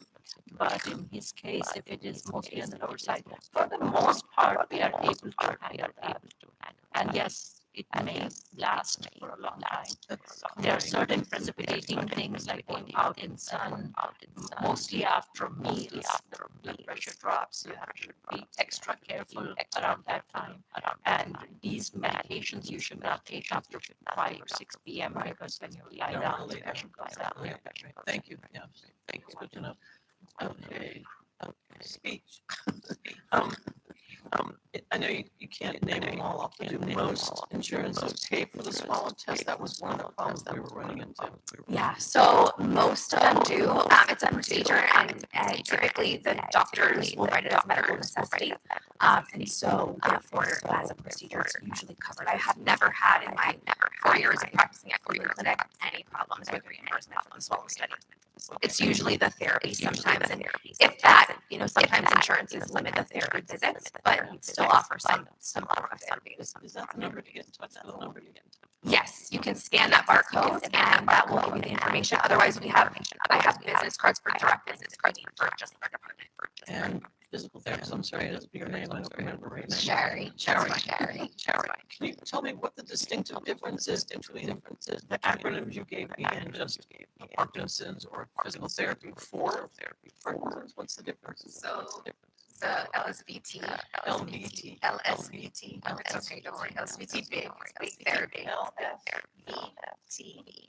V is in Victor. Yeah. Big. It was designed specifically for Parkinson's patients. So that's why we definitely offer it. So we do have patients that go through the formal program, which involves coming 4 days a week for 4 weeks straight. And you're supposed to perform these specific exercises daily, twice a day, once with us, and then again another part of your day. And again, they focus on the intensity and the repetitions of the movement to try to walk bigger, to want to take big steps, to move bigger, to turn bigger, to stand big. And we focus on a lot of posture, and rotational exercises because a lot of stiffness comes along with the body, and smaller arm swings, smaller arm swings. So we really try to encourage all these things. And we have the caregivers and the care partners coming in and walking behind the patient, big steps, because we want you to encourage them too. So we do that. And then we always encourage our patients to come back in at least once a year because movement is so important for Parkinson's that if you're just at home and you don't have that check-in with your physical therapist, you don't know if you're declining or you're making, steady gains. So you want to make sure you come in, and then we don't do the formal program again. So we might say, okay, come in twice a week for 6 weeks or twice a week for 4 weeks. Let's do a refresher. Let's see what else is going on. Let's work on balance. We got boxing gloves. Boxing is really great. So I can see it. And then we work on balance and strengthening. So we just assess you. We see where you're lacking strength or balance or gait, and we just focus on that. Without ever knowing about the program until this morning. Have you ever heard those words before? Step bigger, move bigger. It comes naturally for you to say. All right. I had another question for you. I know that it's been mentioned a few times about a skin biopsy. So can you tell me more about what that procedure is? How can we do it? Where do we go? And what does it look like? So, like I said, I'm sure UF, even like these places are offering it. It has to be pre-arranged. You have to, it's a procedure. So a trained neurologist can do it. It's in this process you do. They do three biopsies, one in the leg, one in the lower back, one in the neck area, and then send it out for looking for alpha-synuclein. And it takes a few weeks and it comes back. So it's done under local anesthesia. Has to be pre-scheduled. And you need to confirm diagnosis of Parkinson's. That's right. Okay. That's right. Just to clarify the confirmation of the diagnosis for those people who cannot go through the SPECT scan or the DAT scan. I know sometimes there's like a small percentage that are unable to get those tests, so it's a great other way to get some more clarification and answers for you. I had another quick question too. Just in general, hearing about Parkinson's, what are some ways to manage and to cope, really? Because that can sometimes be life-altering if you're with somebody else, your partner, or maybe if you're doing it alone or your family is family's away. So I guess Jacqueline or whomever, I know I'm looking at you, I apologize. But yes, either of you can answer. Oh, so after the diagnosis, it is a lifetime of diagnosis. It's like a chronic condition. It doesn't disappear overnight. So no matter who is hearing that diagnosis, it takes several months to come around and to let it digest. Most of the time when I give a diagnosis, I usually see the patient back the next time I have to spend more time because then the questions arise as soon as you leave the doctor's office. And then I try to tell my patients that you should forget about this. Let me manage. I'm here with you because it is a chronic condition. So we definitely need a huge help from the care partners. It's a disease which is not just the patient, the spouse, the family, everybody is involved in this. And we take a team approach. So this is priceless on my left side here, my team. And they keep an eye, and sometimes if the patient is not getting an appointment with me soon enough or something, they'll send me a quick message. So my nurse was not here, she could not come in today. So it's a pretty comprehensive, you need a big team to help in every which way. Medication is not an answer. Hope that answers your question. It does, and I had other question in the room. Okay, we got you over there. Thank you for answering that. My question is, as the disease progresses, how is the family and the caregivers to know if this is related to Parkinson's or something else? It can be very confusing, especially with all intercurrent illnesses, whether it is a minor, somebody has a flu or UTI or something else. The whole, you only see Parkinson's getting worse at that time, at that moment. It could be, sometimes we have, people can have UTI and they have no symptoms. So it's always very important to stay in touch with your primary care doctor the whole time, because you will virtually just see Parkinson's getting worse. But it could be other things going on too. But if someone has new symptoms like swallowing issues or cognitive issues, more falls, more balance issues, the Parkinson's is progressing. Next question. Or someone over there. Okay. Good morning, thank you. Doctor, I'm reading a book that recently was released by Dr. Ray Dorsey and Dr. Michael Oken, called the Parkinson's Plan, where they're suggesting that Parkinson's disease has a lot to do with a lot of toxins and pesticides and a lot of chemicals that the body and the brain are not able to clean themselves clean, and they're provided with a list of 25 things that we as caregivers and patients can do, which include exercise and nutrition and many other things. But I was wondering if there were any specifics in terms of nutrition. The research shows that perhaps having this particular type of diet is better.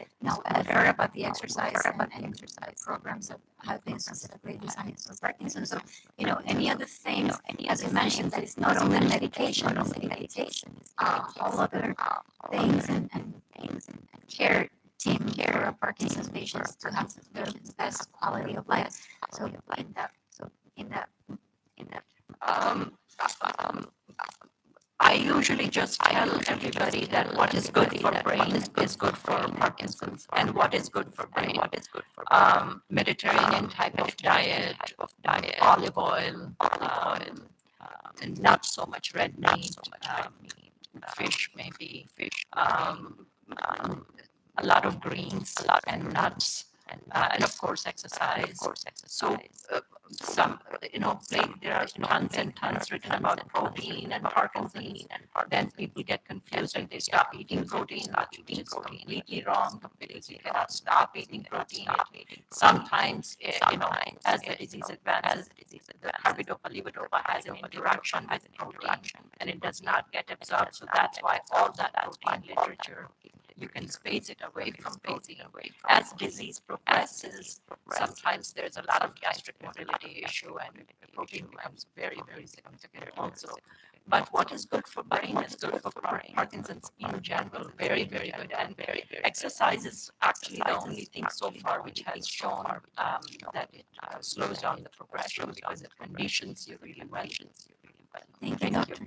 And for the therapist, I'm wondering, my mom lives in Colombia, and she has, her routine, her PT, her OT, and everything. But I was wondering, since your programs are offered for 4 weeks or 6 weeks, is there any way, do you have like a begin date and an end date that perhaps that I could arrange for her to come and participate on the program?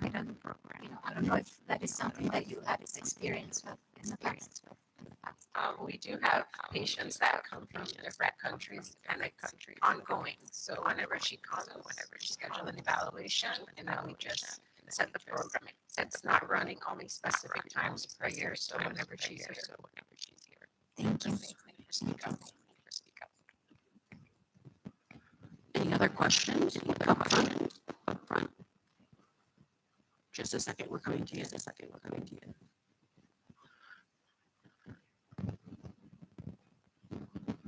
This was something I actually didn't think about today. I mentioned it on your team or at your clinic. Do you have a nutritionist who could guide? Unfortunately, no. We have a nutritionist, but they are part of another program, so we cannot utilize them. I know we still have gaps. We used to do multidisciplinary care. We are not doing it right now. We still have gaps. Yeah, for sure. Yeah.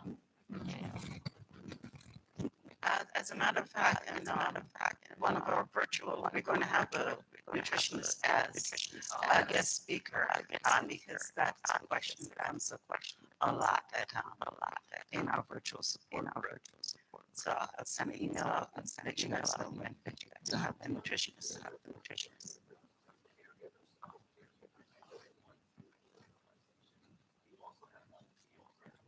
Ours is just, right now, we just have the virtual Parkinson's support group. It's for everyone, caregivers and patients.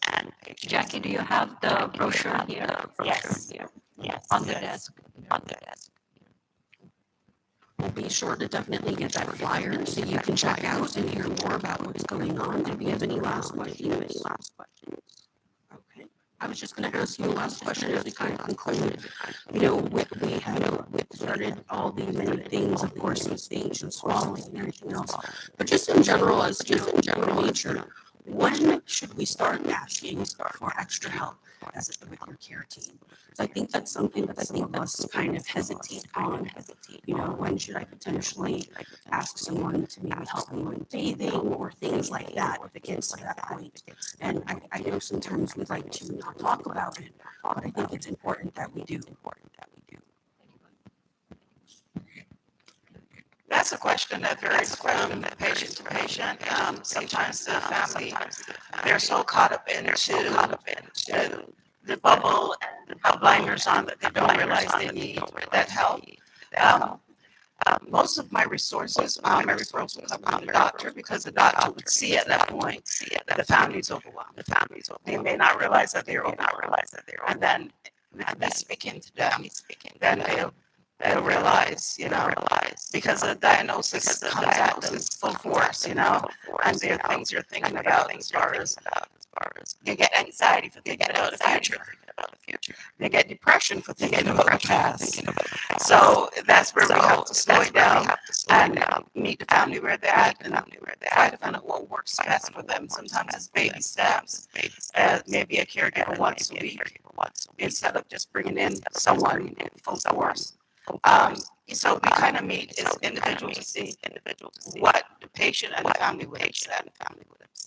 And it is complex because obviously this requires financial undertaking too. So what percent will be covered, how to navigate the system, which state to live in, what's the situation there. So it's very complex. Jackie is unbelievable in that help, but it's sometimes very difficult situation. I guess too, it's always good to bring it up. I think that sometimes we kind of suppress how we're really feeling, and as care partners too, you're both in this together, but I always like to mention that, we're able to help you in other ways too. I also wanted to say, make sure to check out and see what other programs are available. I'm proud to say that the Parkinson's Foundation has our community grants program, and today we actually actually have 3 of our community grant funding programs. This is part of what we do as the organization. And I just would like to recognize the YMCA of Tone, the Brain Center over there, Carter, Oris, and Brazil. They're there. This is a community grant program. Please make sure to check them out. This might be something that you'd like to incorporate in your repertoire. But then lastly, there's also Firebush. They're here in North Palm Beach. They have an amazing program that way if you travel that way. So just other options for you to be aware of so that, as we're coming across, if you're doing LSVT or maybe you're going for PT, OT, try to mix it up, add more to what you're doing, because I know sometimes it can be a struggle. And then the final question I was asked was, how do you work out PT and OT when you're only allotted so many visits? And how do you know when to go to what? Because you still need them. You can't just drop them. So, yes, sometimes insurance will have combined visits between myself and the OT based on what we find on evaluation. Oh, and so, yes, speech also, because sometimes they're all combined, sometimes they're all even. We'll just talk as a team and just determine what impairments or deficits are more prevalent at that moment, and then we'll between each other split the time because you might have more difficulty with walking in balance versus swallowing or cutting your food, and if that's what your priorities at that moment, that's what we'll focus on. Sometimes your balance is doing pretty well, but you need to work on swallowing, and we'll give Shauna more visits. So as a collaborative team, we determine what the patient needs. It's incredible. So you take it on a case by case basis, absolutely tailored to you. Absolutely. And that's what we need. I think in this disease specifically, it's more like tailoring to you because unfortunately this piece of it is more of your biology. You've probably heard the term if you've met one person with Parkinson's, this entire room, you've met one person with Parkinson's, because each of you are different with your disease and how it impacts you. That's why it's so important that your voice is heard and that you are aware of what else is out there to help us get more answers and a cure. That's the ultimate. Any last final comments before we wrap up? No, I want to thank everybody here for letting us be here, and also Parkinson's Foundation for letting us tell you what we do and meet all of you. Thank you. Thank you. And just some last items before we wrap up. Make sure to fill out that passport if you haven't already. I'm sure you visited all of the tables. Or if you have the resource, feel free to come and turn it in. I have 2 gift cards that need to go home with one of you today. Well, 2 separate people. Let's be specific. And more importantly, fill out your survey. We want to hear your opinion. That's the only way that we can continue to grow. So I will give you just a moment while you get that organized. Karen, our is here with her basket to collect, and she will be around to you. So please feel free to get those finished up, and I will be right back with some more information.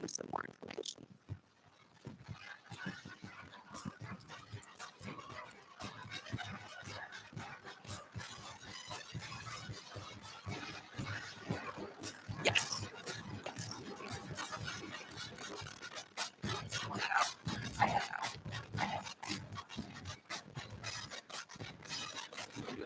have one.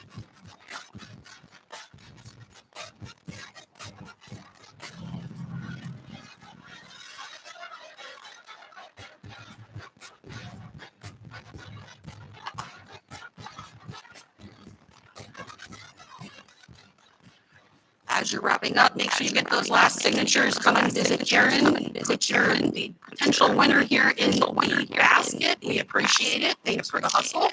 And more importantly, we will wrap up in just a minute. We'll give you a few minutes to collect.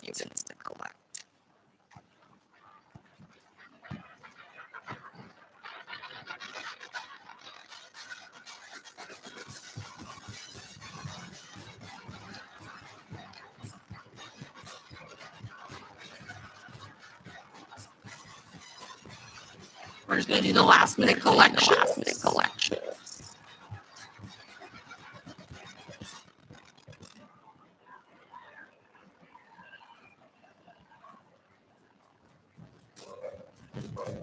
Just that resource card in the passport. All right.